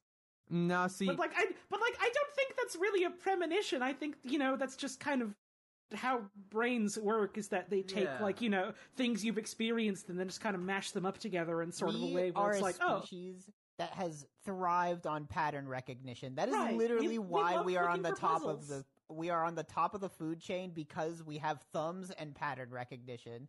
Right. See, for me, I do the opposite, where I have dreams and then I make them happen. All right. And I don't mean that in like a grand scheme kind of way. I mean, if I have a dream where I'm eating like a very specific food, I'll wake up and go, I'm going to go get that food today. You have desire vision. Well, that could just be like your brain is telling you you want this thing, and that's how it's getting the information to you. Yeah, or if I have a dream where it's like, I don't know, I'm going for a hike, I'm going fishing or something, I'll wake up and go, that's what I'm doing today. I'm gonna make that happen. That was cool in the dream. Let's do it for real. When I was a kid, there was one time at my grandma's house where I just like closed my eyes, and for some reason, like my brain thought I could still like perfectly like see everything in that room, and so I was like, oh, that means I have X-ray powers. I need to know how to trigger them again, and I never did, because that's not how it works. But that was when you first discovered you had memories. Whoa, I closed my eyes and I can see this room. Yeah, that's probably what it is. Well, that's sick. Yeah, I don't think that you can, like, whenever it comes to a dream or something, I don't think that you like, even if you remember your dream, I don't think you'll be able to accurately recall the visuals of your dream. Even if you think you remember like what things look like in a dream, you're just kind of filling in the blanks with like things that you can think of already, right? You know, so like I'm just saying that maybe the bird in your dream was actually like a banana with feet. Exactly. That is what that's how what I'm do saying. it now, huh? Maybe what it was I'm, a peep. Maybe it was a marshmallow peep.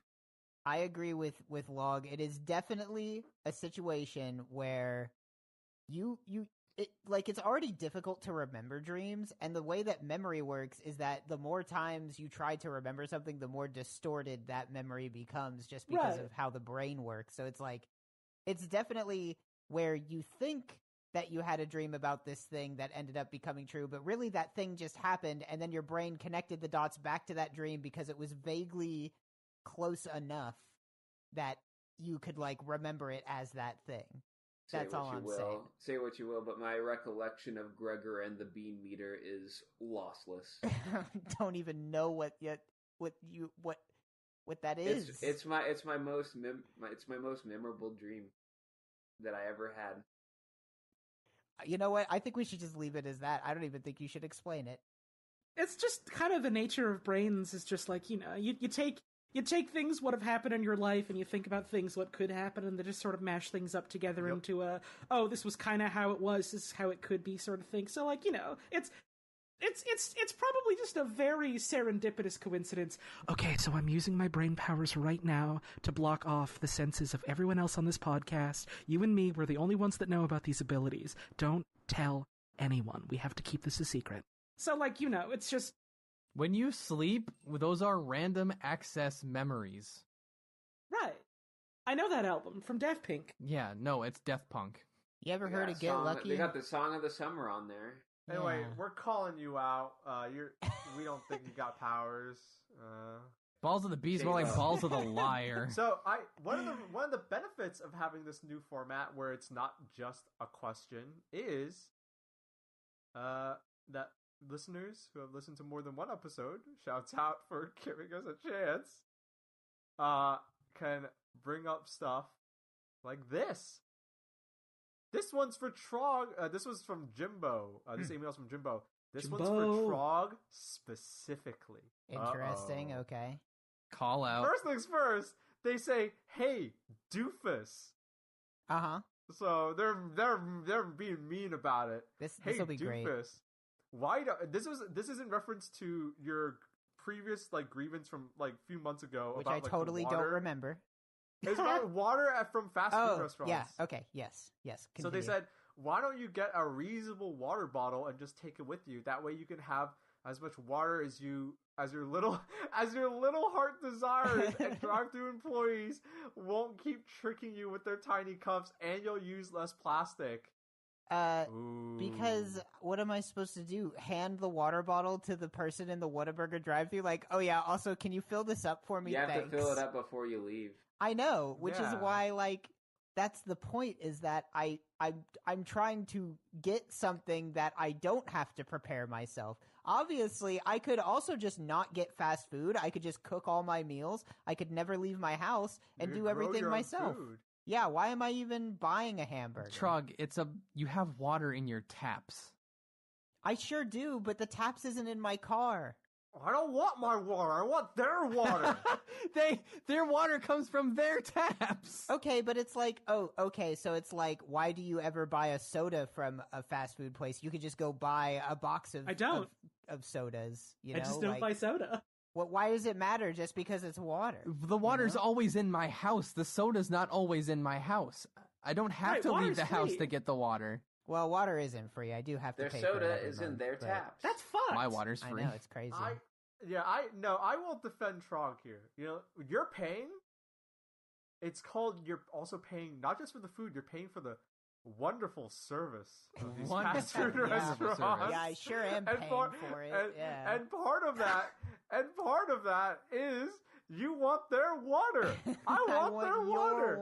I don't want my water I do that every fucking day. I'm going to, Burger King as a treat. I want your water. I'm gonna take your water. Yeah, I want your water, not my water. I get my own water every goddamn day. I want your water. Give me water. It's all right. I understand that I am in the minority of people that want cups of water that are large from restaurants. That's okay. You're in a minority by wanting water. I like water. Water's good. See, here's the thing that I don't like. I guess they do charge you, but like they also have bottles of water. That's not a every scam. Place. The bottles of water is a scam. Sometimes I get a bottle of water. It's whatever. If I want a resealable thing, I don't know. Exactly. This is the least interesting thing we've ever talked about on the podcast. Let's go to the next question. I think it's great.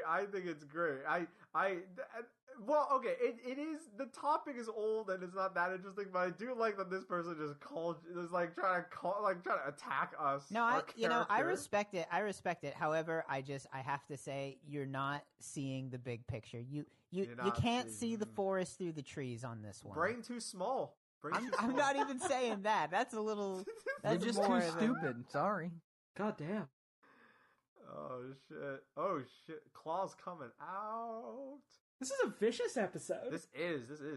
We're between the grievances and this is mean. Happy New Year! This is a year of cruelty. Yeah, that's the goal for this year. Scorch earth. If somebody is advertising to you online, shower them with hellfire. Okay. God, that's just like fucking was it Mira who like made a post about lasagna and then some fucking Stouffer's. frozen food? Stouffer's was just like, we can't stop thinking about this tweet, and I'm just like, damn, I can't stop thinking about the crimes your parent company has committed. Yeah, so we have to beat them up like that. We do. I do have to see it from their perspective, where it's like, why you gotta put me on blast? I'm paid $9 an hour to make these tweets. Yeah, I'm some unpaid intern. I mean, yeah, I'm not getting mad at the person peddling the fucking account. Yeah. There's a difference. They get paid more than that, and also the companies that have those people that manage those accounts, it's like entire companies. Like that person probably spends 5 minutes a month on the Stouffer's account. They just like do some shit and like they're back to. They log on, they search lasagna on Twitter and reply like, "That's so awesome," and then turn it back off. I mean, look, a long time ago, years ago at this point, we did go on a deep dive on the Sbarro Twitter and see how sad that was. So I just kind of assume they're all on that level of depressiveness. I'm not gonna eat. I still don't want to eat at Sbarro, but credit to where credit is due. They've cleaned up their Twitter presence. It's not funny Twitter anymore. It's bittersweet because it's not funny anymore, but at least they don't like look like they're doing food tech support anymore. I still don't know what Sbarro's is, other than that's like it's Italian food, and you guys speak about it with such reverence. Let me describe it to you. All right, imagine if you will, a piece of cardboard. Right? Oh, it's not that bad. No, it is. Cut it in a circle. No, it's that bad. Okay. It's that. I had a great big smile, and presto, it's no. curvy. You get it. Yes, and then it's shaped like a friend. Yeah. Cut cardboard into a circle. Thin layers of plastic over that piece of cardboard. All right. Now cut up more cardboard. Color it red. Cut those into little circles. Put that on the plastic. That's Sbarro's. You're describing a cafeteria lunch I had once. It's about that bad, yeah. I think here's Trog. I had it like a year ago. It genuinely is that bad. I had it less than a year ago, and it was passable. Oh no, I forgot. Remember to put a thick layer of grease over it on top of it all. I mean, that's just mall food. Oh, whatever. I'm not here to defend Sbarro. I don't even know why I got like weirdly defensive about Sbarro. I don't know. I really don't know what came over me. I think the brands are getting Trog has heard the Sbarro's hate and has picked up his sword. I legitimately don't know why I suddenly became defensive about that. That was just had to play devil's advocate. I think the CC's is getting to. Maybe. Damn, now I'm totally having CC's for dinner. Hell yeah. You're gonna get another tummy ache. Hell yeah. When did Trog become a bad pizza defender? since the day I was born. When is CC's gonna sponsor us? Fuck, I hope tonight. I'm going there. By the way, if you need a new username, Bad Pizza Defender is pretty good. That is pretty good. All right. Shouts out to whoever's gonna have that username in the future, unless you're bad, in which case, fuck you. All right. Yeehaw Iron. That's a good one. Is a pretty short email. They say, okay, what's the most interesting comment or message you've received to something that you've made? Best wishes. Thank you. I feel like that's a pretty good question for us, right? Because we are fans of weird messages on YouTube comments. Mm-hmm.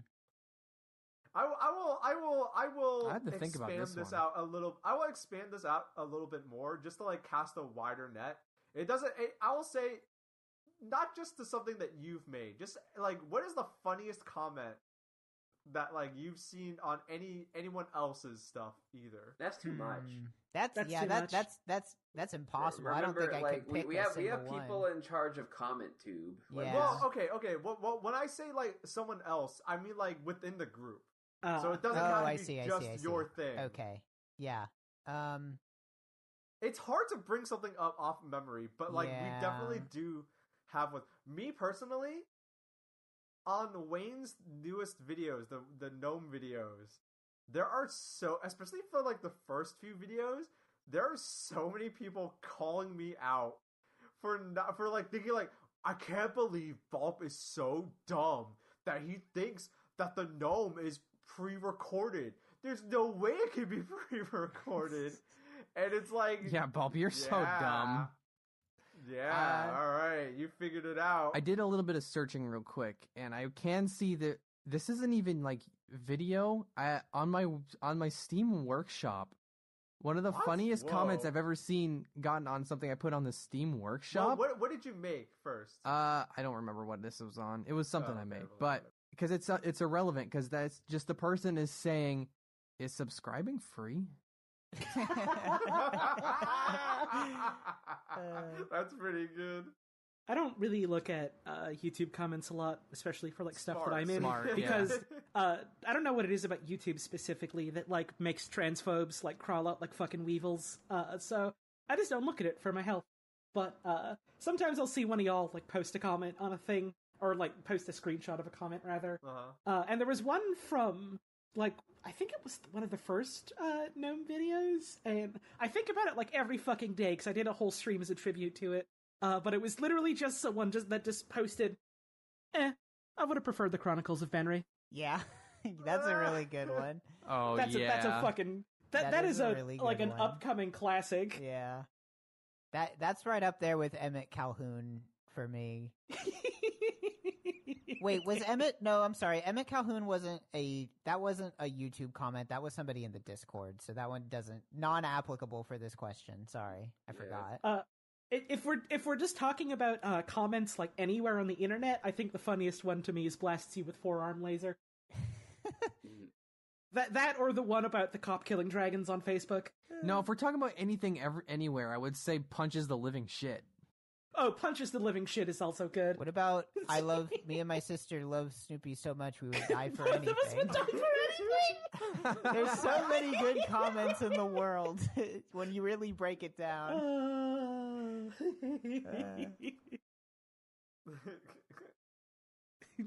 Dying for anything is such a powerful phrase. We would die for That's just what it means to be human. I will turn into a cowboy on November 11th, 2015. Oh, man. It's such a powerful phrase. We would die for That's just what it means to be human. I will turn into a cowboy on November 11th, 2015. Oh, man. YouTube comments are a cesspool.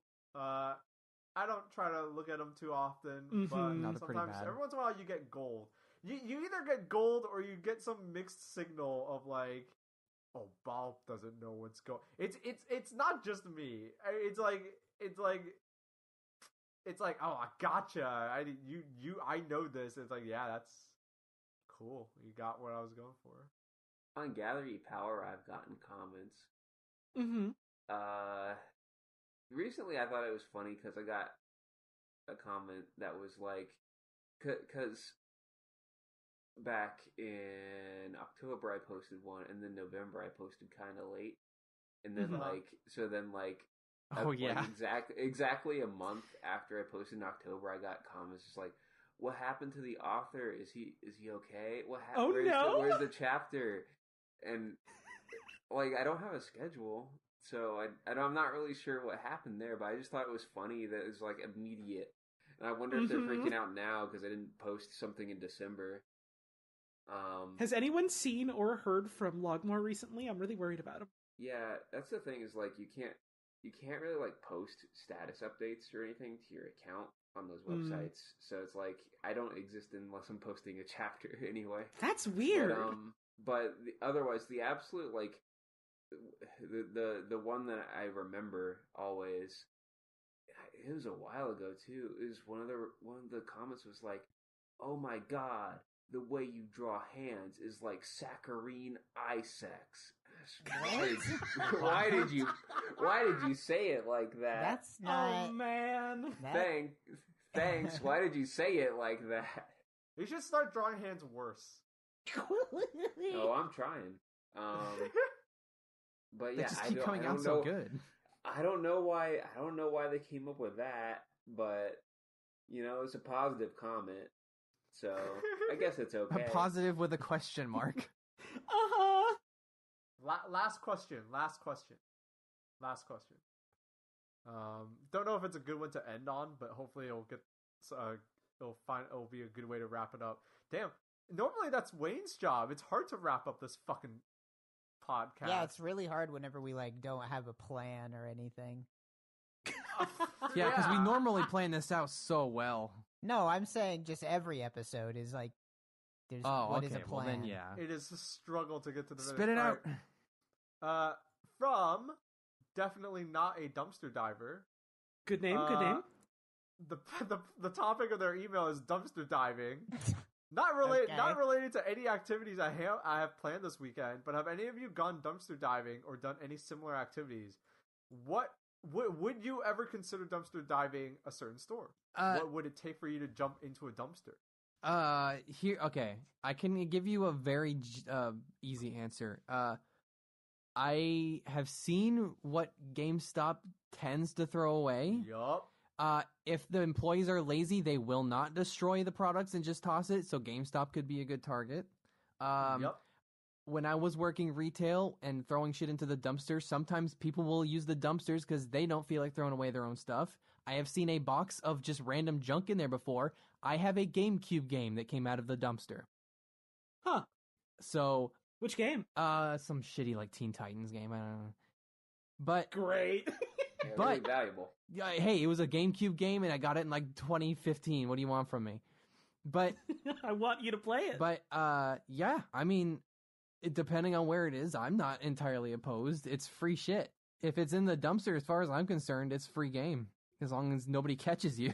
Yeah, most people who dumpster dive are usually looking for food. Like, it's like a food waste reduction thing. But no, the difference between getting food from the dumpster and dumpster diving is you're dumpster diving for valuables. Really? You don't dumpster dive to feed thing. Yourself. You dig through the dumpster to feed yourself. You dumpster dive for valuables. What's the difference? Is that a meaningful distinction? I've never heard of that. I've never. The distinction there? I think Gur's coming up with some new terminology. I think that there is a distinction because dumpster diving is also kind of like because it's like a activity, and I guess you're right. Because it's like wandering around in like like dilapidated places and seeing what you can find. Yeah, but it's the same thing. But it's like this. Oh, this receptacle always refreshes. So it's like the difference between trespassing and urbex, where there's not much, but it's the difference is the goal. Fair. I would say definitely like GameStop would make me consider dumpster diving because like not just for games, but like they sometimes throw out like accessories, promotional materials. Like I've heard stories about people get like posters and like just cutouts for like, you know how like they'll put like a cutout for like a thing, like they get rid of that because the game comes out and then it's like, all right, next thing comes out, new cutout. So like, yeah, I'll take that thing of Marcus Phoenix home, I guess. Trog, Log, any opinions? To be honest, never dumpster dive. I mean, I've never done it, so I don't think I can rightly say whether or not I enjoy it. I've not experienced it. I don't think I can't think of any stores that are around me that would be throwing something out that like would have any value to me that like I couldn't just buy in the store, I guess. If that makes sense. But what if you could go to a magic box and find it for free? What? And maybe there's trash in that magic box. But maybe there's trash in that magic box and rats. It's like a loot box. But there could just be a pristine toaster oven in there that's been untouched for some reason. I mean, that would be cool. It's just like such a hassle unless you're like fine with anything that like is in fact like not just complete trash. Yeah, that's because like, yeah, it's fine if you're happy with getting like, oh, here's like a $10 appliance that is just like fine, and I got that, and that's like the one thing that I got out of this. You know, I mean, like that's cool, but it's not really something that I would go dumpster diving for, especially considering like the concept of like, that's not necessarily the goal though. Is you want to find the best. If you have to settle on something less than the best, then sure, but. Well, I mean, you're gonna have to settle on something less than the best, and you need to be fine with that. Yeah. And I was like, well, I don't really want to do that in the case where it's like, you know, there could be like sharp objects in there. Used like, needles. Well, you use gloves. A rat jump out. Yeah, big like deal. Goblins, weird guy jump out. Goblins in there. Oh, I'm not dumpster diving now. There's goblins in there.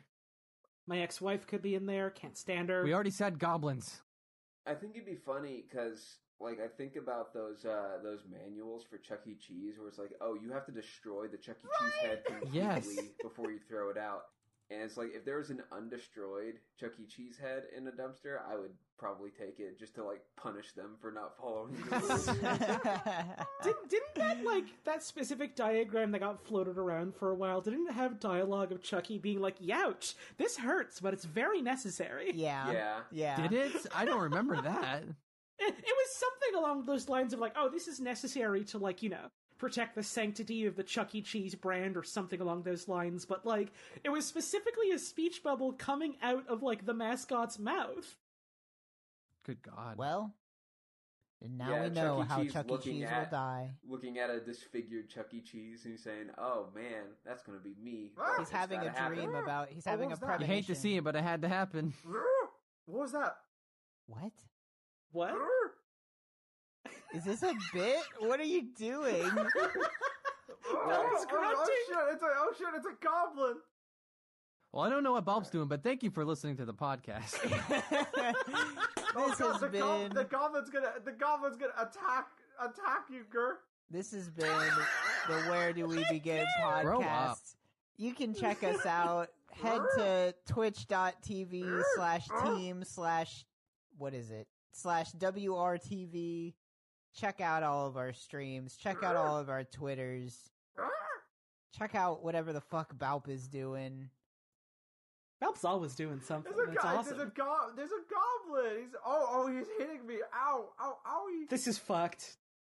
I can't believe this is why we have Wayne end the podcast. You know what? I'm getting up. I'm going. I'm leaving, Bye. Here's the thing.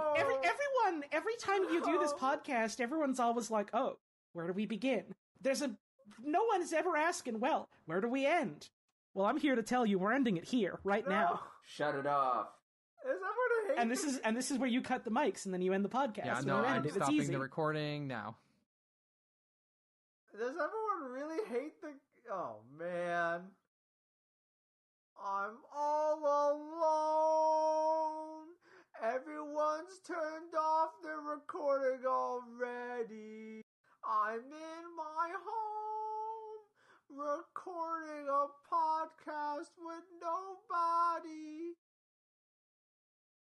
I can't think of any more lyrics, Art. Fuck this.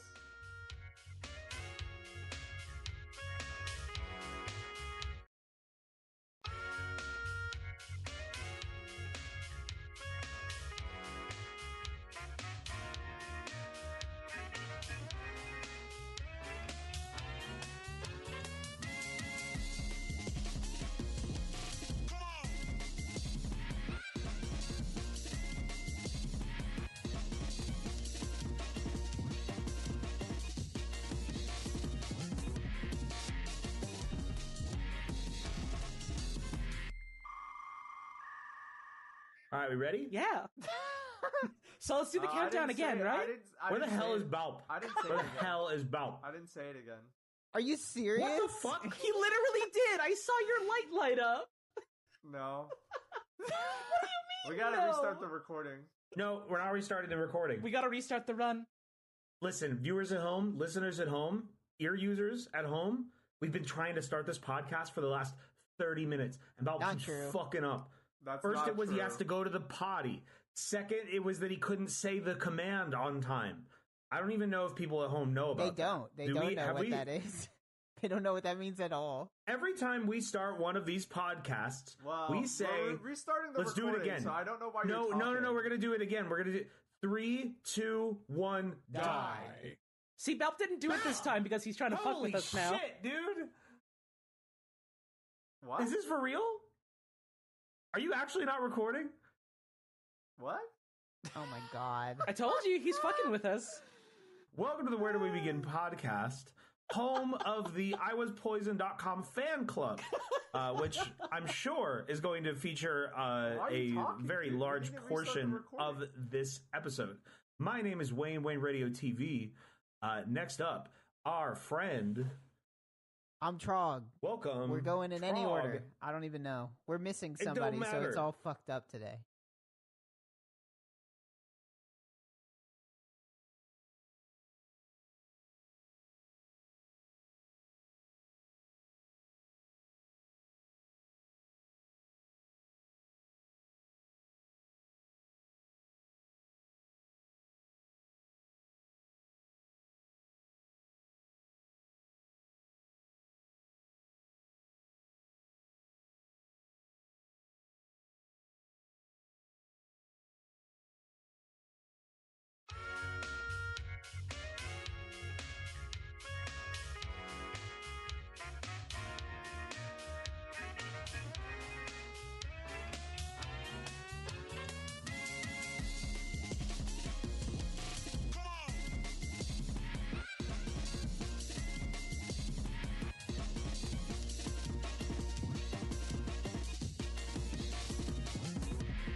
All right, everybody.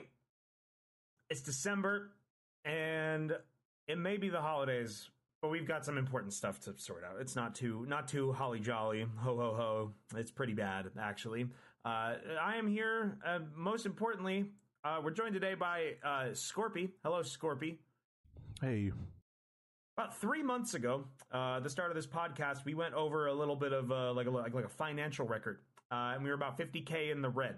And I tried to ask questions. This all happened during the month where I was gone. I asked questions to every member of the podcast who is here, and every single one of them threw you under the bus. Every single one of them pointed fingers at you, who was not there, blaming this substantial loss on you.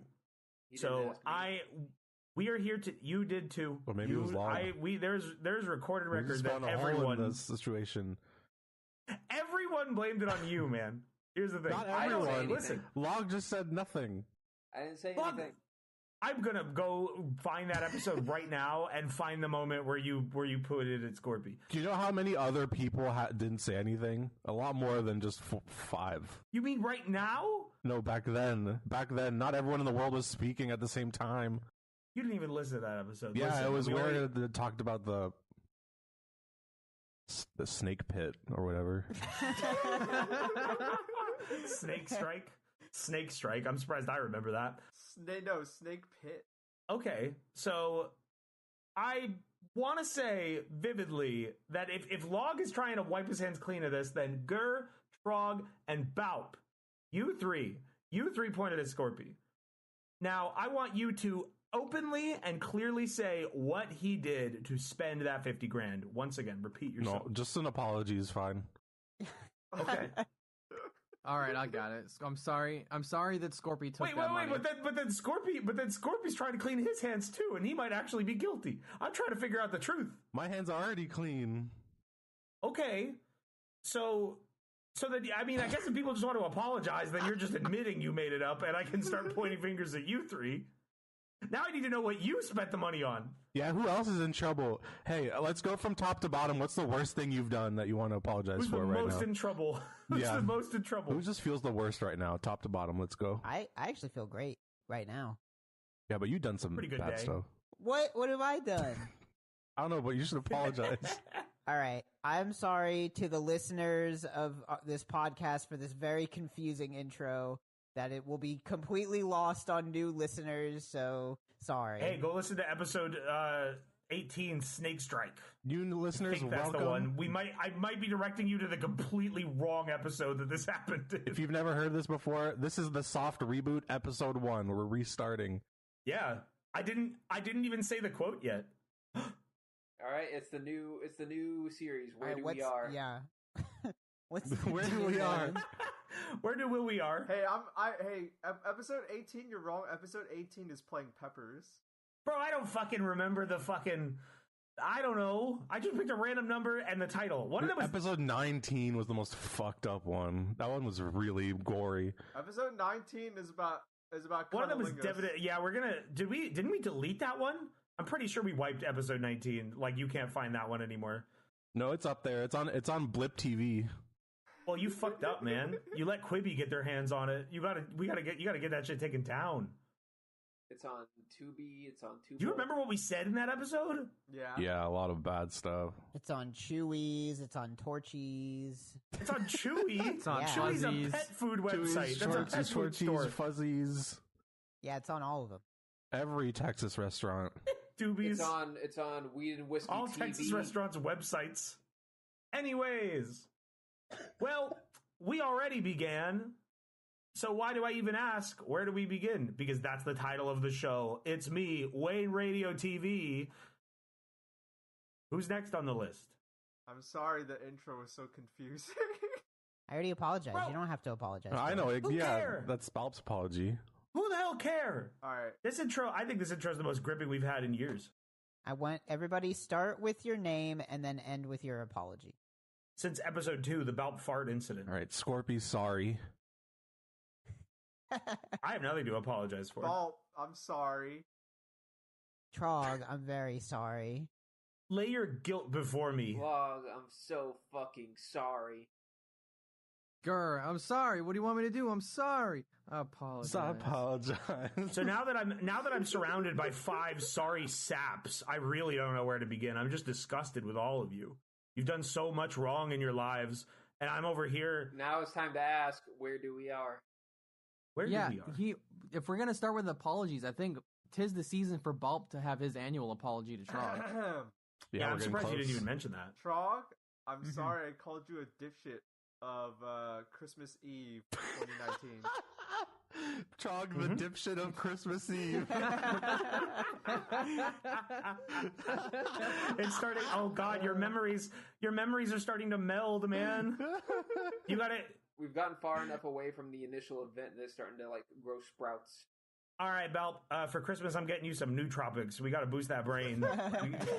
God, what a Christmas dipshit. I'm getting you a copy of Brain Age. Oh hell yeah, I want. Brain. I get that too. Anything can happen. I just don't want to be the dipshit of Christmas Eve. I just don't want that to happen. Well, let me tell you, as somebody this who's year. previously been the dipshit of Christmas Eve, it's not very good. It's really yeah, bad. it probably sucks. We have 6 days to figure out who will fall into that hole. I hope it's not God. me again. So, anyways, welcome to the Where Do We Are Begin podcast, where we are joined by 5 and 6 friends. There are 6 of us today. This is the biggest podcast we've ever done, ever. There's never been 6 people on the podcast before, right?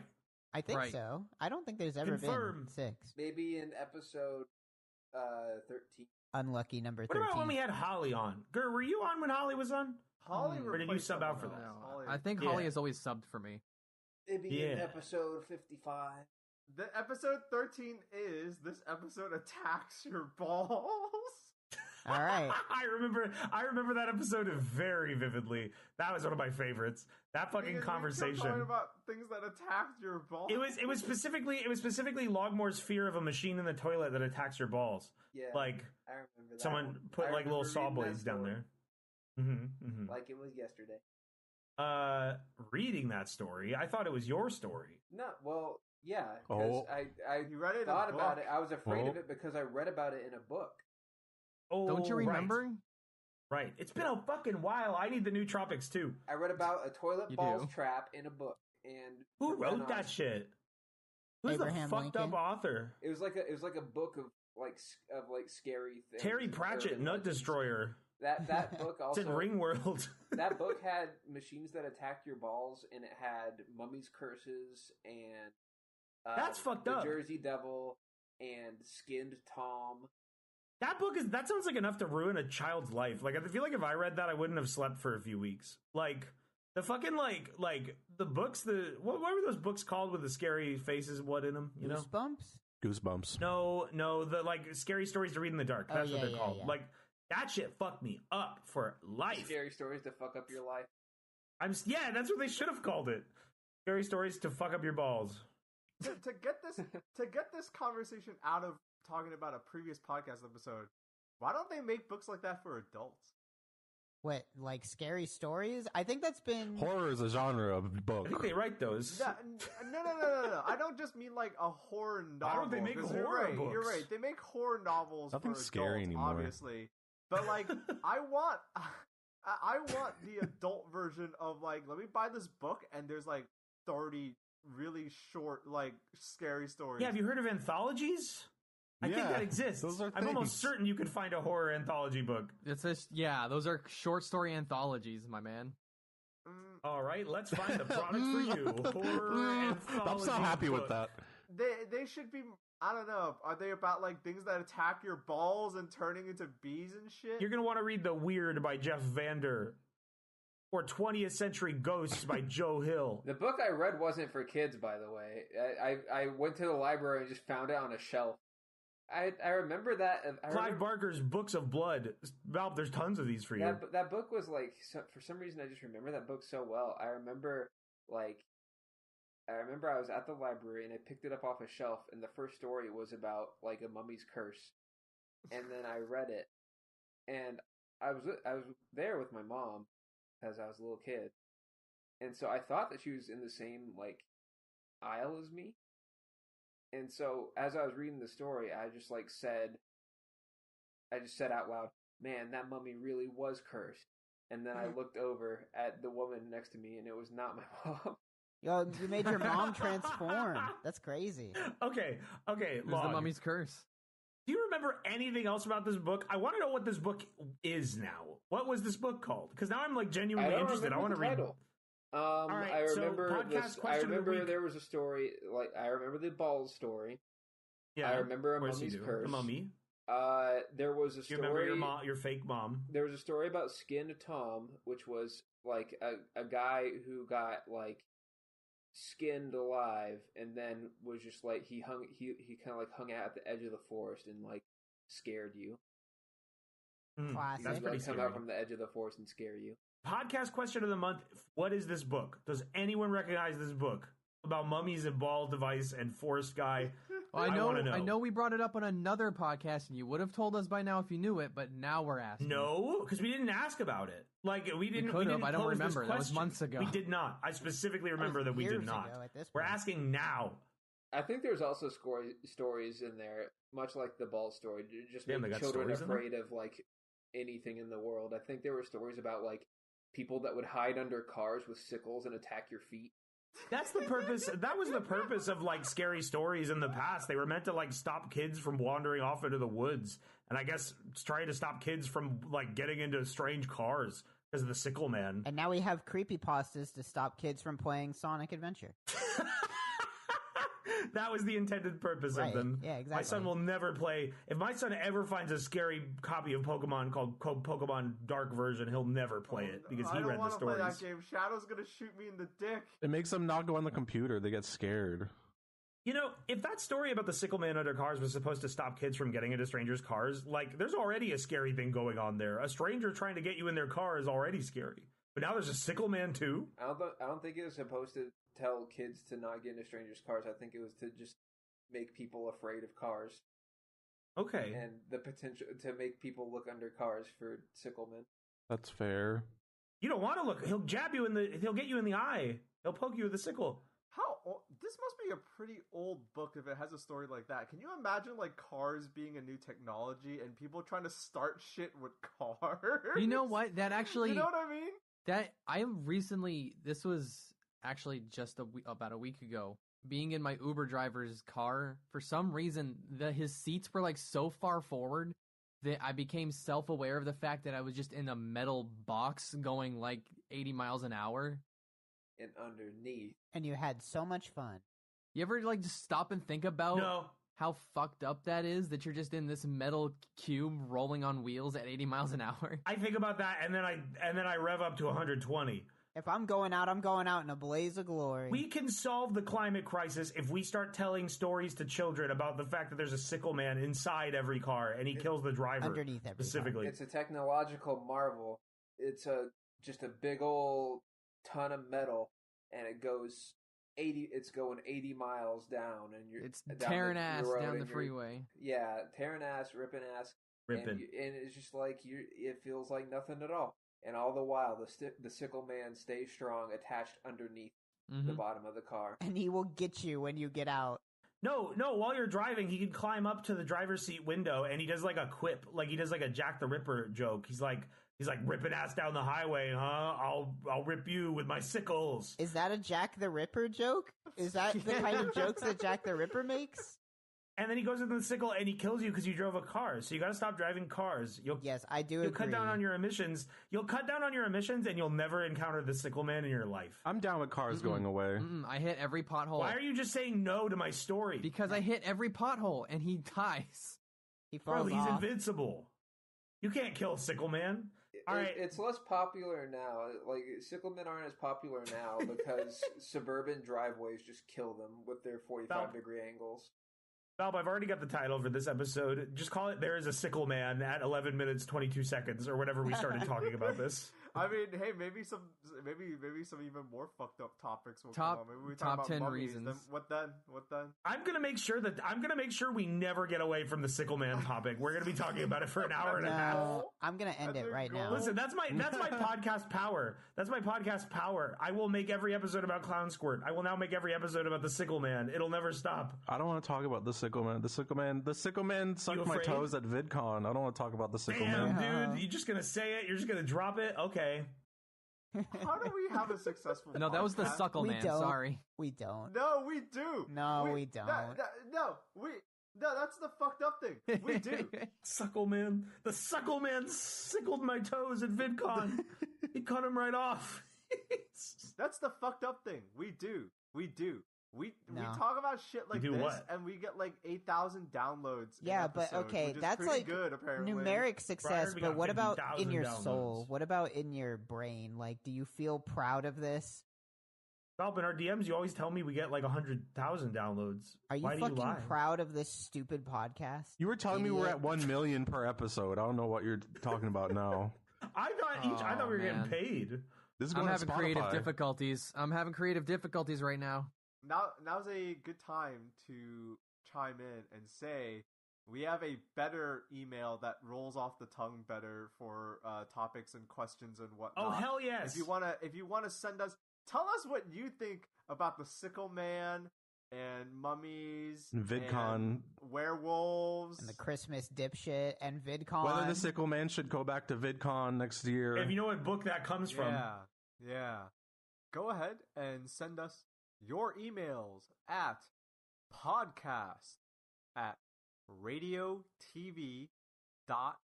podcast@radiotv.solutions. That's plural. podcast@radiotv.solutions. Please tell us if you know about that fucked up book. I would love to read that fucked up book. I would leave right now. I would be just I would leave to go buy it.